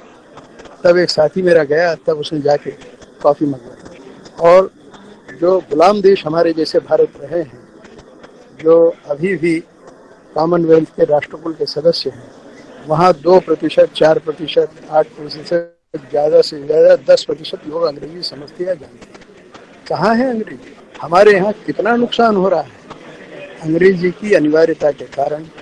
करोड़ों बच्चे हर साल फेल हो जाते हैं, अनुत्तीर्ण हो जाते हैं। उनको कितना समय पढ़ने में और पढ़ाने में लगाना पड़ता है। जरूरत क्या है? आप घर में कोई ऐसी बहू को रहने देंगे कि आपके घर में 4 लोग हैं और वो रोज 40 का खाना बना, इतना खाना रोज बर्बाद करती है। इस देश में अंग्रेजी पढ़ने की जरूरत कितने लोगों को? 2000, 10,000, 5,000। उनसे आप काम लीजिए, विदेश नीति का, विदेश व्यापार का काम लीजिए, अनुसंधान का काम लीजिए। करोड़ों लोगों पे अंग्रेजी थोपने की जरूरत क्या है मेरे समझ? तो सबसे पहला काम तो ये करना चाहिए कि नौकरियों से अंग्रेजी की अनिवार्यता सरकार को खत्म करनी चाहिए भर्ती से। दूसरा, अंग्रेजी की अनिवार्य पढ़ाई पर प्रतिबंध होना चाहिए। हमारे मध्य प्रदेश में एक मुख्यमंत्री हुए थे, नाम मुझे अभी याद नहीं आ रहा है, वो जो सन्यासी महिला मुख्यमंत्री थी उसके पहले, बाबूलाल जी गौर को मैंने कहा, वो मेरे साथ कोई 60 साल पहले गिरफ्तार हुए थे हिंदी आंदोलन में। जब मैंने इंदौर से आंदोलन चलाया था, वो भोपाल में मजदूरों का आंदोलन चलाया था उन्होंने। जब मुख्यमंत्री बने तो बाबूलाल जी को मैंने कहा कि आप कुछ करो, तो उन्होंने भोपाल के कॉन्वेंट वालों को धमकाया, परेशानी खड़ी हो गई, वो वहाँ से अनिवार्यता खत्म करने वाले। ऐसा डीपी मिश्रा जी के ज़माने में भी हुआ, लेकिन फिर वो शुरू हो गया। तो अनिवार्य पढ़ाई बंद होनी चाहिए। जो स्वेच्छा से पढ़ना चाहे वो जरूर पढ़े। और सिर्फ अंग्रेजी क्यों पढ़े भाई? हमारा जो विदेशी व्यापार इतना कम है, उसका कारण क्या है कि हमारे यहाँ उन देशों की भाषा जानने वाले लोग नहीं हैं। अगर हमारे अरबी जानने वाले 1000-2000 होते, अगर स्पेनिश हिस्पानी भाषा जानने वाले 1500 लोग होते, अगर जर्मन भाषा जानने वाले 500 छात्र होते, फ्रेंच जानने वाले होते और दुनिया की स्वाहिली भाषा जानने वाले होते, तो हम अफ्रीका में, यूरोप में, जापान में जापानी भाषा जानने वाले होते, चीनी भाषा जानने वाले होते, हम छा जाते। मैं जब भी चीन जाता था, मेरे साथ भारत के व्यापारी जाते थे, मुझसे कहते हैं साहब सबसे बड़ी दिक्कत ये है कि अपने चीनी बोलने वाले नहीं हैं। तो उनका जो अनुवादक आता है, दुभाषी आता है, बोले उसको हमें $100 रोज देना पड़ते हैं। हम $10 की चीज खरीदें चाहे $100 रोज भुगतान करना पड़ता है। तो अपने देश का व्यापार। और दूसरी बात, विदेश नीति के बारे में आपको ढेर सारी बातें बता सकते हैं कि दुनिया में क्रांतियां हो जाती हैं देशों में और हमारे राजदूत को पता तक नहीं चलता है। इंदिरा जी एक बार गई लैटिन अमेरिका, वहाँ उस देश में वो रात को जहाज से उड़ के जाने वाली थी और सुबह पहुंचने वाली थी, और वहाँ क्रांति हो गई। पता ही नहीं चला। पता क्यों नहीं चला? क्योंकि जो स्थानीय अनुवादक है, वो जब तक राजदूत को अनुवाद करके नहीं बताएगा, वो तो उस देश की भाषा जानती नहीं, वो तो अंग्रेजी जानते हैं बस, उनको और कुछ नहीं आता अंग्रेजी के अलावा। वहाँ की हिस्पानी भाषा या जो स्थानीय भाषा है वो नहीं जानते, वो अनुवादक पर निर्भर है। अनुवादक नहीं बताएगा तब तक उनको पता ही नहीं चलेगा कि यहाँ पर तख्ता पलट होने वाला है। इंदिरा जी फंस जाती है, बच गई जाने से। तो हमारी विदेश नीति को मजबूत बनाना है, विदेश व्यापार को बनाना है, तो अंग्रेजी पढ़ें और अंग्रेजी के साथ साथ दूसरी भाषाएं भी पढ़ें। दूसरा, मैं चाहता हूं कि हमारी संसद और विधानसभा में, आप अमृत महोत्सव मनाने की बात कर रहे हैं, ये तो हम क्या बताऊं मैं, क्या महोत्सव हम मना रहे हैं। आज तक एक भी विधानसभा में, एक भी संसद में कानून हिंदी में नहीं बना।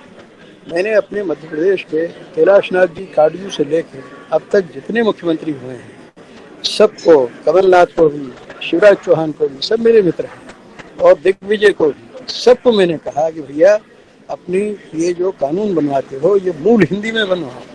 अदालतों में मैंने कहा कि कानून, जो बहस होती है कानून में, वो हिंदी में कराओ, जो फैसले हैं वो हिंदी में दो। सिर्फ प्रेम शंकर जी गुप्ता के अलावा इलाहाबाद के उच्च न्यायालय में आज तक, और एक और कोई न्यायाधीश थे, उनके अलावा किसी ने हिंदी में फैसला नहीं किया। भारत सरकार को चाहिए कि अंग्रेजी के फैसलों पर, अंग्रेजी के कानूनों पर पूर्ण प्रतिबंध लगाए, तब जाके भारत में कुछ परिवर्तन होगा। तो ये कैसे होगा?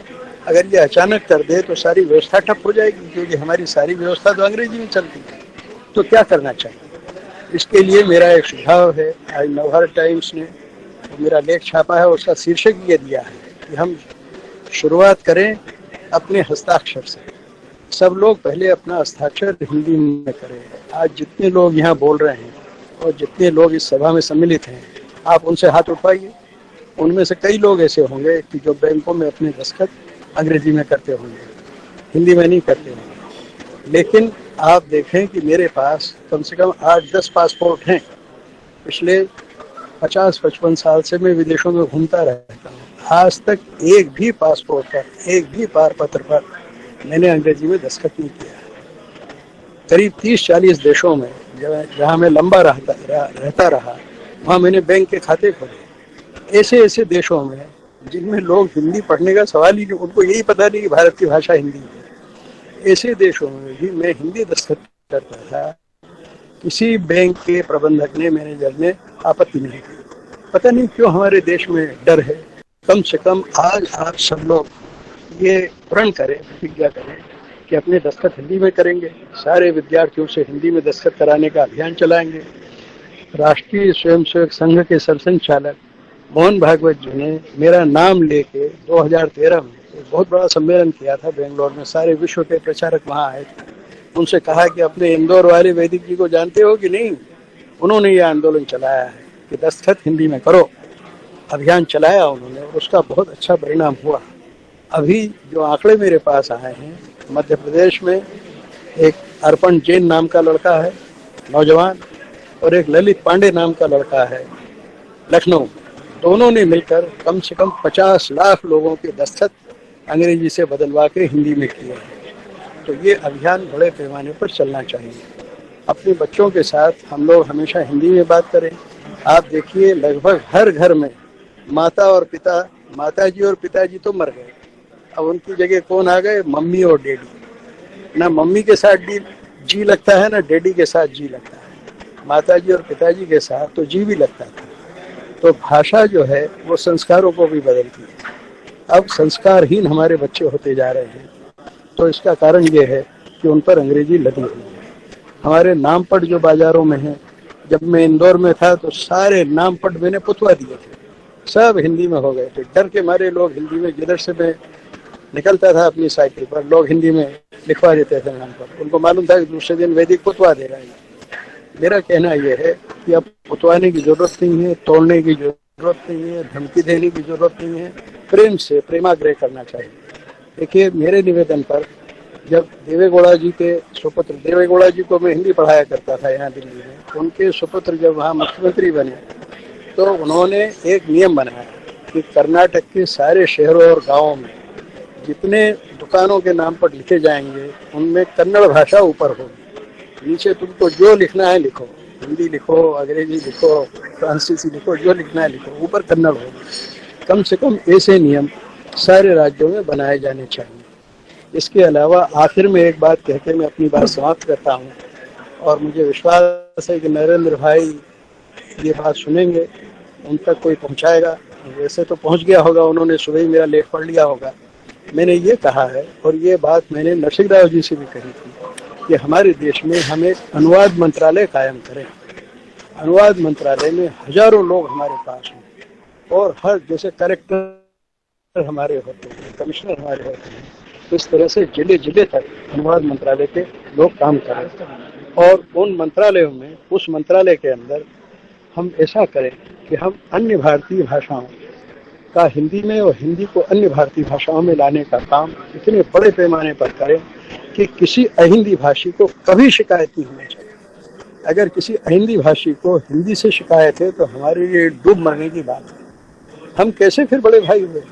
कैसे हम हिंदी को राष्ट्रभाषा कहेंगे? अगर हमारी राष्ट्र के लोग कहेंगे कि तुम्हारी वजह से हमको नुकसान हो रहा है, तुम्हारी वजह से हम फला चीज समझ नहीं पा रहे हैं, तुम्हारी वजह से मेरे बच्चे पिछड़ गए हैं, हमारे बच्चों को नौकरी नहीं मिल रही, तुमने हिंदी वालों सब नौकरियों पर कब्जा कर लिया है, तो हमारे लिए डूब मरने की बात है। हिंदी वालों को चाहिए कि सारे हिंदी भाषियों के लिए आश्वासन दें, अपने कार्य से भी सिद्ध करें कि हम किसी का नुकसान नहीं करना चाहते। और अंग्रेजी के जो प्रेमी हैं उनसे ये कह दें कि आप अंग्रेजी नहीं और भी विदेशी भाषाओं से खूब प्रेम करो, खूब उसमें पांडित्य प्राप्त करो, खूब विद्वत्ता प्राप्त करो। हमको किसी भाषा से कोई द्वेष नहीं है, लेकिन हमारी भाषा बन जाए नौकरानी और एक विदेशी भाषा बन जाए महारानी, ये लोकतंत्र में हम चलने नहीं देंगे, ये होगा नहीं। ये संकल्प हमको आज करना चाहिए। धन्यवाद, नमस्ते। बहुत बहुत धन्यवाद आदरणीय श्री वैदिक जी। सम्माननीय वक्ताओं व सुधी श्रोताओं, कोरोना काल की वजह से यह राष्ट्रीय संगोष्ठी आज ऑनलाइन आयोजित की गई है। हमारी बहुत कोशिश थी कि हम सभी आपका प्रत्यक्ष रूप से स्वागत करें, वंदन करें, अभिनंदन करें और यहाँ अपने विचारों की जो प्रवाहित गंगा हो रही है उसमें स्नान करें। माननीय अध्यक्ष महोदय को आमंत्रित करने के पूर्व यह आवश्यक महसूस होता है कि हिंदी का अमृत महोत्सव कब, इस विषय राष्ट्रीय संगोष्ठी आयोजन करता कस्तूरबा ग्राम रूरल इंस्टीट्यूट कस्तूरबा ग्राम इंदौर का संक्षिप्त परिचय जान ले, क्योंकि यदि कोरोना नहीं होता तो आज आप सभी की चरण रज इस संस्था में पड़ती। महाविद्यालय के संक्षिप्त परिचय के लिए डॉक्टर इंदु बाला मालविया, हिंदी विभाग प्रभारी, से आग्रह है कि वे संक्षिप्त में परिचय दें। धन्यवाद सर। पटल पर उपस्थित सभी सम्माननीय वरिष्ठ जन, सभी को मेरा सादर प्रणाम। आज बड़ा ही प्रसन्नता का विषय है कि जिन्हें मैं अभी तक सिर्फ न्यूज़पेपर अखबारों में पढ़ती थी, आज उन्हें मैंने साक्षात सुना। और हमारे महाविद्यालय के लिए भी ये गौरव की बात है कि इतने प्रख्यात और ऐसे विद्वान व्यक्तियों का सानिध्य हमें प्राप्त हुआ। इस अवसर पर मुझे एक छोटा सा कार्य जो दिया गया है, वो बड़ा ही, उसको प्राप्त करके मैं बड़ी ही आभारी हूँ प्राचार्य महोदया की। महाविद्यालय का संक्षिप्त परिचय। कस्तूरबा ग्राम रूरल इंस्टीट्यूट स्वशासी आवासीय कन्या महाविद्यालय है। कस्तूरबा गांधी राष्ट्रीय स्मारक ट्रस्ट का ही एक अभिन्न अंग है। इस उत्कृष्ट ट्रस्ट की स्थापना सन 1945 में बापू के पावन कर कमलों द्वारा हुई। माता कस्तूरबा के देवलोक गमन के पश्चात उनके आदर्शों, विचारों और कार्यों को मूर्त रूप देने हेतु बापू और सभी देशवासियों ने पाई पाई एकत्रित कर कस्तूरबा गांधी राष्ट्रीय स्मारक ट्रस्ट की नींव रखी। इसी पवित्र पावन ट्रस्ट का एक महत्वपूर्ण अंग है कस्तूरबा ग्राम रूरल इंस्टीट्यूट। महाविद्यालय की स्थापना सन 1963 में कस्तूरबा गांधी राष्ट्रीय स्मारक ट्रस्ट के अभिभावकत्व में एवं भारत सरकार और मध्य प्रदेश शासन के संयुक्त प्रयासों से हुई। संस्था का मुख्य उद्देश्य है ग्रामीण बालिकाओं को उच्च शिक्षा प्रदान कर उन्हें आत्मनिर्भर बनाना। यहाँ पर ग्रामीण बालिकाओं को प्राथमिकता दी जाती है एवं उनके उज्जवल भविष्य हेतु विभिन्न कौशल विकास, व्यक्तित्व विकास और रोजगार उन्मुखी गतिविधियां संचालित की जाती है। वर्तमान में महाविद्यालय में कला, गृह विज्ञान, विज्ञान एवं वाणिज्य संकाय स्नातक में है एवं ग्रामीण विकास और प्रसार और समाज शास्त्र स्नातकोत्तर में संचालित किए जाते हैं।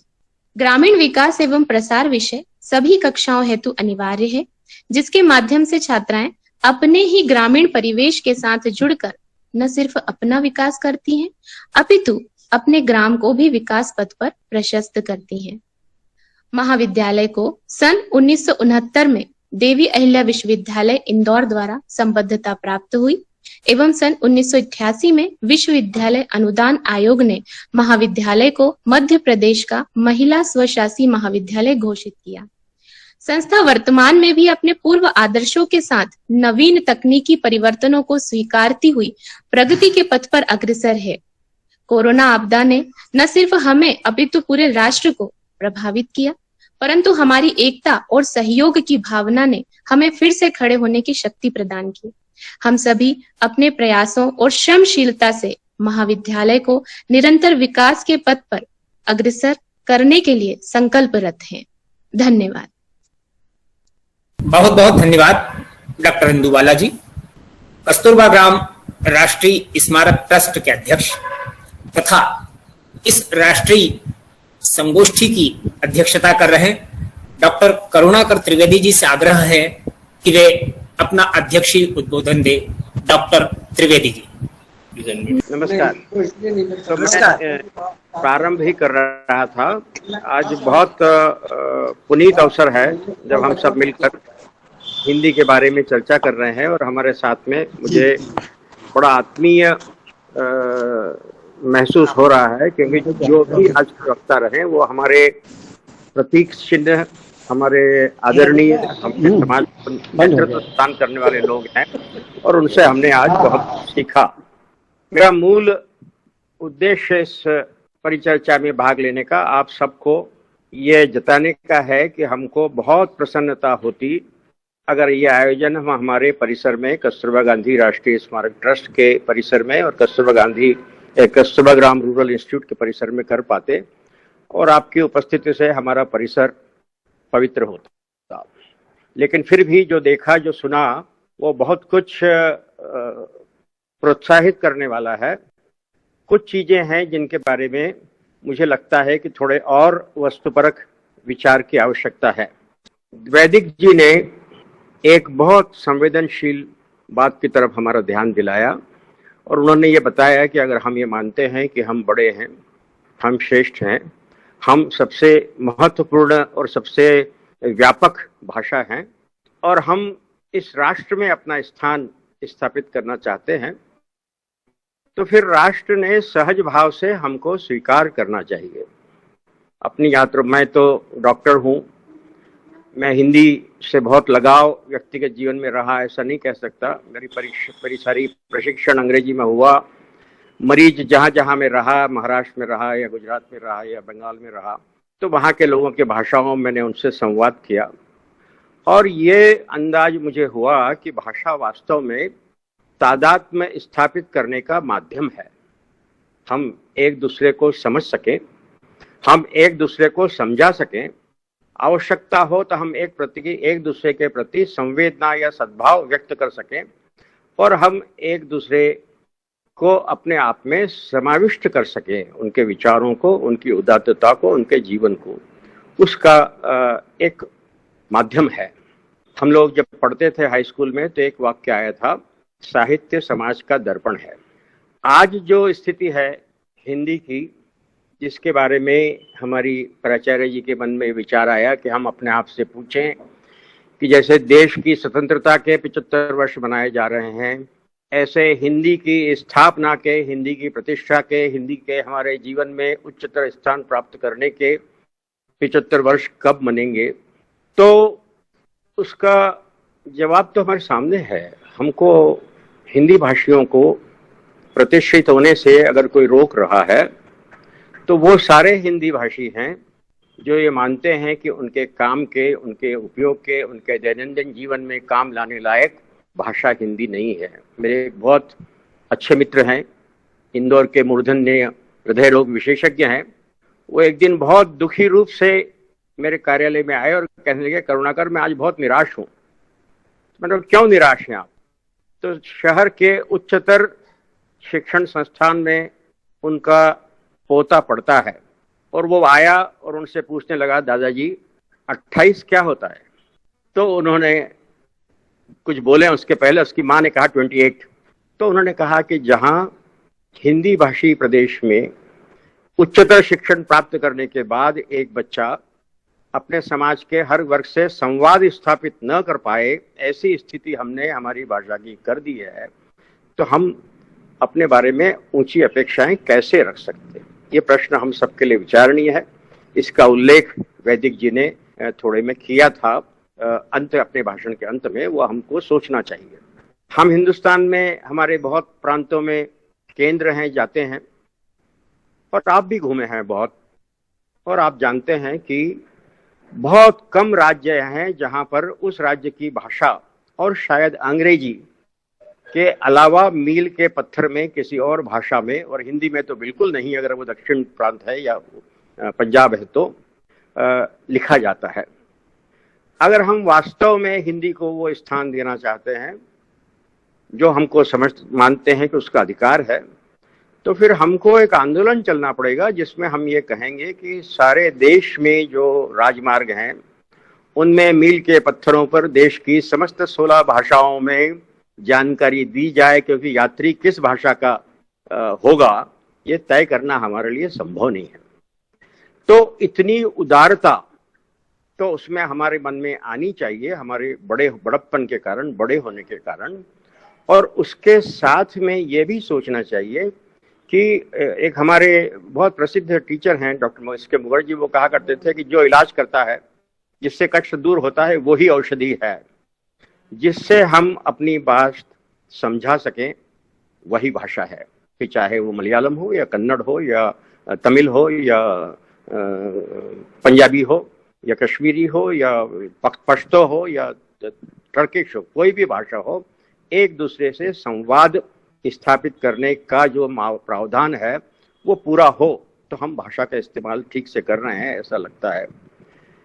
रूरल इंस्टीट्यूट में मेरी भाभी पढ़ाती थी, और जब मैं बहुत छोटा था और वो आई ही थी हमारे परिवार में, तो उन्होंने एक जन्मदिन पर एक पत्र मुझे लिखा था, और उसमें आखिरी में वर्ड्सवर्थ को उन्होंने उद्धृत किया था, और उसमें वर्ड्सवर्थ ने लिखा है, be better than others but do not tell them सो।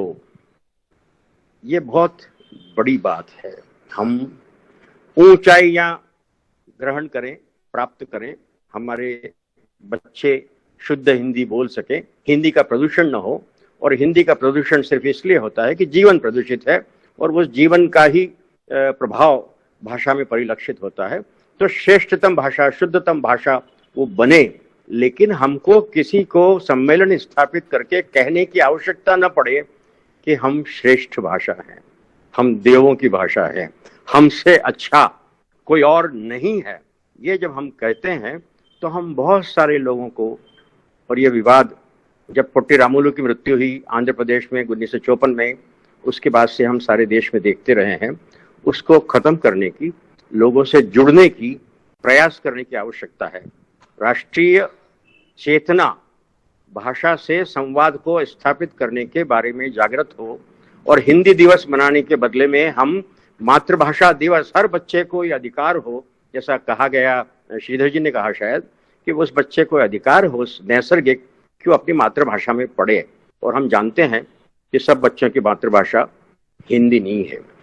जब ऐसा होगा तब जब हम उनमें आत्मसात हो जाएंगे, वो हम में आत्मसात हो जाएंगे, तादात्म्य स्थापित होगा, राष्ट्रीय एकता उत्सव होगी, और राष्ट्रीय जीवन, राष्ट्रीय त्रासदी या राष्ट्रीय सैलाब ना होगा, राष्ट्रीय महोत्सव होगा, तब हिंदी का भी महोत्सव बनेगा। मैं एक बार फिर आप सबका बहुत बहुत आभार व्यक्त करता हूँ। आपने अपनी उपस्थिति से हमको प्रभावित भी किया, अभिभूत भी किया, और हम पूरी आशा के साथ कि किसी दिन आप सबका स्वागत हम हमारे परिसर में करेंगे। मैं अपनी श्रद्धा आपकी तरफ व्यक्त करते हुए आपको नमस्कार करता हूं। बहुत बहुत धन्यवाद डॉक्टर त्रिवेदी जी। कस्तूरबा ग्राम रूरल इंस्टीट्यूट कस्तूरबा ग्राम इंदौर द्वारा हिंदी दिवस के अवसर पर हिंदी का अमृत महोत्सव कब, यह राष्ट्रीय संगोष्ठी आयोजित की गई। हमारे विद्वान वक्ताओं ने विचारों का एक शंख फूका है, और इस शंख की ध्वनि निश्चित रूप से निकट भविष्य में सुखद परिणाम हमारे सामने लाएगी। इस विश्वास के साथ आभार प्रदर्शन हेतु डॉक्टर निर्मला सिंह, पूर्व प्राचार्य कस्तूरबा ग्राम रूरल इंस्टीट्यूट इंदौर। धन्यवाद महोदय। कार्यक्रम के समस्त महानुभावों को मैं नमन करती हूँ। अंतिम कार्य है, लेकिन बहुत ही महत्वपूर्ण है, बहुत ही आवश्यक है। समय हमने आपका बहुत ज्यादा ले लिया है, लेकिन थोड़ा समय मेरे लिए भी संस्था की ओर से, आपके ओर से हम चाहेंगे कि थोड़ा समय और हमें मिल जाए। आभार व्यक्त करना मात्र एक औपचारिकता नहीं है, ये हृदय के उद्गार हैं। कार्यक्रम के अध्यक्ष माननीय डॉक्टर त्रिवेदी जी के प्रति हम संस्था की ओर से सम्मान और कृतज्ञता व्यक्त करते हैं। आप सदैव ही हमारे सहज मार्गदर्शक हैं। आपने बहुत ही संक्षिप्त वक्तव्य में ये स्पष्ट किया है कि हमारी शिक्षा समाज से संवाद करने योग्य होनी चाहिए। एक वाक्य है, किंतु बहुत ही गहरा अर्थ रखने वाला यह विचार है। हम सब आपके प्रति आभार व्यक्त करते हैं। इस कार्यक्रम के सबसे वरिष्ठ वक्ता माननीय वैदिक साहब, दैनिक समाचार पत्रों के माध्यम से आप आम नागरिक के बीच एक बहुत ही लोकप्रिय व्यक्तित्व हैं। जैसे कि वक्तव्य और अन्य साथियों से भी पता चला कि हिंदी का जुनून आपको किशोर अवस्था से ही था। मुझे स्वयं प्रत्यक्ष आपके एक वक्तव्य से जानकारी मिली थी कि देवी अहिल्या विश्वविद्यालय में आप प्रथम शोधकर्ता थे जिन्होंने अपना शोध प्रबंध हिंदी में प्रस्तुत किया था। उस समय काफी इस चीज का कुछ विरोध भी हुआ था कि हिंदी में शोध कार्य नहीं हो सकता, और ये आपकी जिद थी कि मेरा शोध हिंदी में ही होगा। ये विश्वविद्यालय का प्रथम प्रयास था। हर विशेष प्रथम प्रयास समय के साथ साथ एक सहज परंपरा बन जाती है। ये परंपरा निभाने वालों को चाहे उसके स्रोत का पता नहीं हो, लेकिन निरंतर यह चलती रहती है। यही चीज कहीं महात्मा गांधी ने अपने एक वक्तव्य में कहा था। विचार है महात्मा गांधी का कि तरक्की के लिए दूसरी भाषाओं को सीखना जरूरी है, लेकिन हमें उनके गुलाम नहीं बनना है। ऐसे ही महात्मा गांधी ने अपनी एक पुस्तक में एक भाषा के लिए मोहिनी शब्द का उपयोग किया था और उन्होंने लिखा है वहां कि इस मोहिनी के वश में होकर हम लोग हिंदुस्तान को अपने ध्येय की ओर आगे बढ़ने से रोक रहे हैं। हमारे प्रबुद्धजनों के विभिन्न वक्तव्य में और इतने प्रभावकारी वक्तव्य में ये सारी चीजें स्पष्ट हुई हैं। जैसे कि वैदिक साहब ने कहा कि सबसे अधिक क्षेत्रों में बोली जाने वाली भाषा हिंदी है और नौकरियों से अंग्रेजी की अनिवार्यता हटानी चाहिए। ये हमारे युवा वर्ग के लिए आज के समय में बहुत ही प्रेरणादायी और ये आवश्यक कदम होगा। हिंदी में हस्ताक्षर करें हम, इसका अभियान चलाना है, लेकिन प्रेम से। आपके इन सारे वक्तव्य के लिए मैं कस्तूरबा गांधी राष्ट्रीय स्मारक ट्रस्ट की ओर से आपके प्रति कृतज्ञता व्यक्त करती हूँ, आपका आभार व्यक्त करती हूँ। पद्मश्री श्री विजय दत्त जी श्रीधर, आपने विभिन्न भाषा भाषियों के द्वारा, विभिन्न महापुरुषों के द्वारा किस प्रकार से हिंदी का समर्थन किया गया था, यह हमें बताया। राजा और प्रजा के बीच सहज संवाद की भाषा हिंदी हो सकती है, ये प्रेम की भाषा है। वास्तव में ये बात है कि हिंदी भाषा जब सरल शब्दों में और छोटे वाक्यों में बोली जाती है या लिखी जाती है तो वो और भी मीठी हो जाती है। इसमें कितनी नमनीयता है, कितनी कोमलता है, ये हम सभी हिंदी भाषी बहुत अच्छी तरह से समझते हैं। आपने अपना मत रखा कि ये चीज जो है, ये भाषा के उपयोग के लिए आपके मतों पर उच्च शिक्षा केंद्र शासन को निश्चित ही विचार करना चाहिए। माननीय कमलेश पारे जी, वरिष्ठ पत्रकार, जिन्होंने सबसे पहले हमें ये स्पष्ट करवाया कि 14 सितंबर को ही हिंदी दिवस क्यों मनाया जाता है। हिंदी के उत्साह के साथ हमको आगे बढ़ना चाहिए। यही बात जैसे अभी अध्यक्ष महोदय कह रहे थे कि कोई विरोध न हो, कोई तर्क न हो, प्रेम के साथ हमें हिंदी भाषा को पूरी तरह से मातृभाषा, विचारों की भाषा, आज संवाद की भाषा बनाना होगा। वास्तविक लोकतंत्र के लिए लोक संस्कृति को महत्ता देनी होगी। आपके इन बहुत ही महत्वपूर्ण विचारों को हमने सुना, हमने समझा और बहुत ही एक नई जागृति आप लोगों के विचारों से सभी को मिली है। ये निश्चित रूप से मैं कह सकती हूँ, व्यक्तिगत रूप से कह सकती हूँ, आपके प्रति संस्था की ओर से, हम सभी साथियों की ओर से मैं आभार व्यक्त करती हूँ। माननीय पारे साहब और प्रोफेसर बिल्लोरे साहब, जैसा कि आपने स्पष्ट किया कि भाषाई प्रदूषण को रोकना होगा। आज का ये बहुत ही गंभीर मामला है। निश्चित ही इससे भाषा की अवनति हो रही है।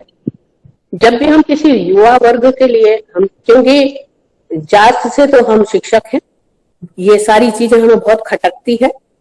कई बार हम कहते हैं कि ये कौन सी वाली अंग्रेजी है, ये कौन सी वाली हिंदी है, ये किस तरह की भाषा है, ये किस तरह की मात्राएं हैं, कैसा वाक्य है, वाक्य को सुधारिए।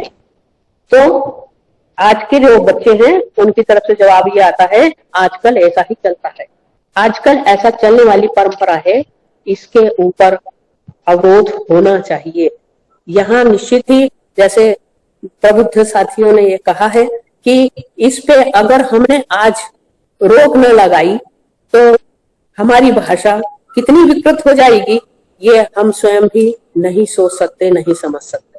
संस्था की ओर से पुनः आप सभी के प्रति मैं बहुत बहुत कृतज्ञता व्यक्त करती हूँ, आभार व्यक्त करती हूँ। इस कार्यक्रम के संचालक महोदय, आपके प्रति संस्था की ओर से बहुत बहुत आभार। हमारे कार्यक्रम में कस्तूरबा गांधी राष्ट्रीय स्मारक ट्रस्ट की सचिव महोदया भी जुड़ी हुई थी, आदरणीय सूरज डामोर दीदी।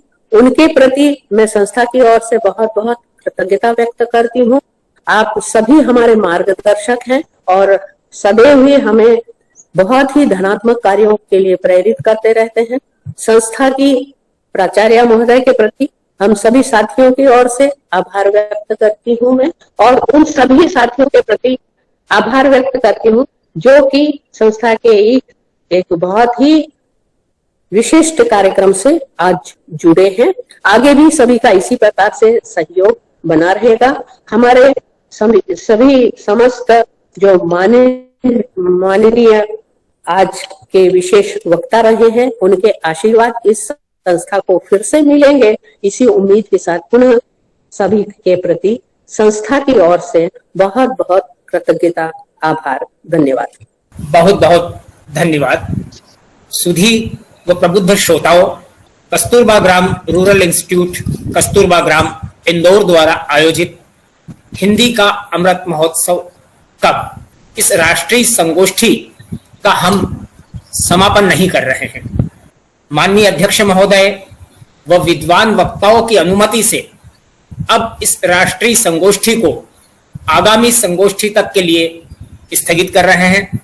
बहुत बहुत धन्यवाद, नमस्कार। इस विश्वास के साथ कि हम पुनः मिलेंगे, शीघ्र मिलेंगे, बार बार मिलेंगे। नमस्कार।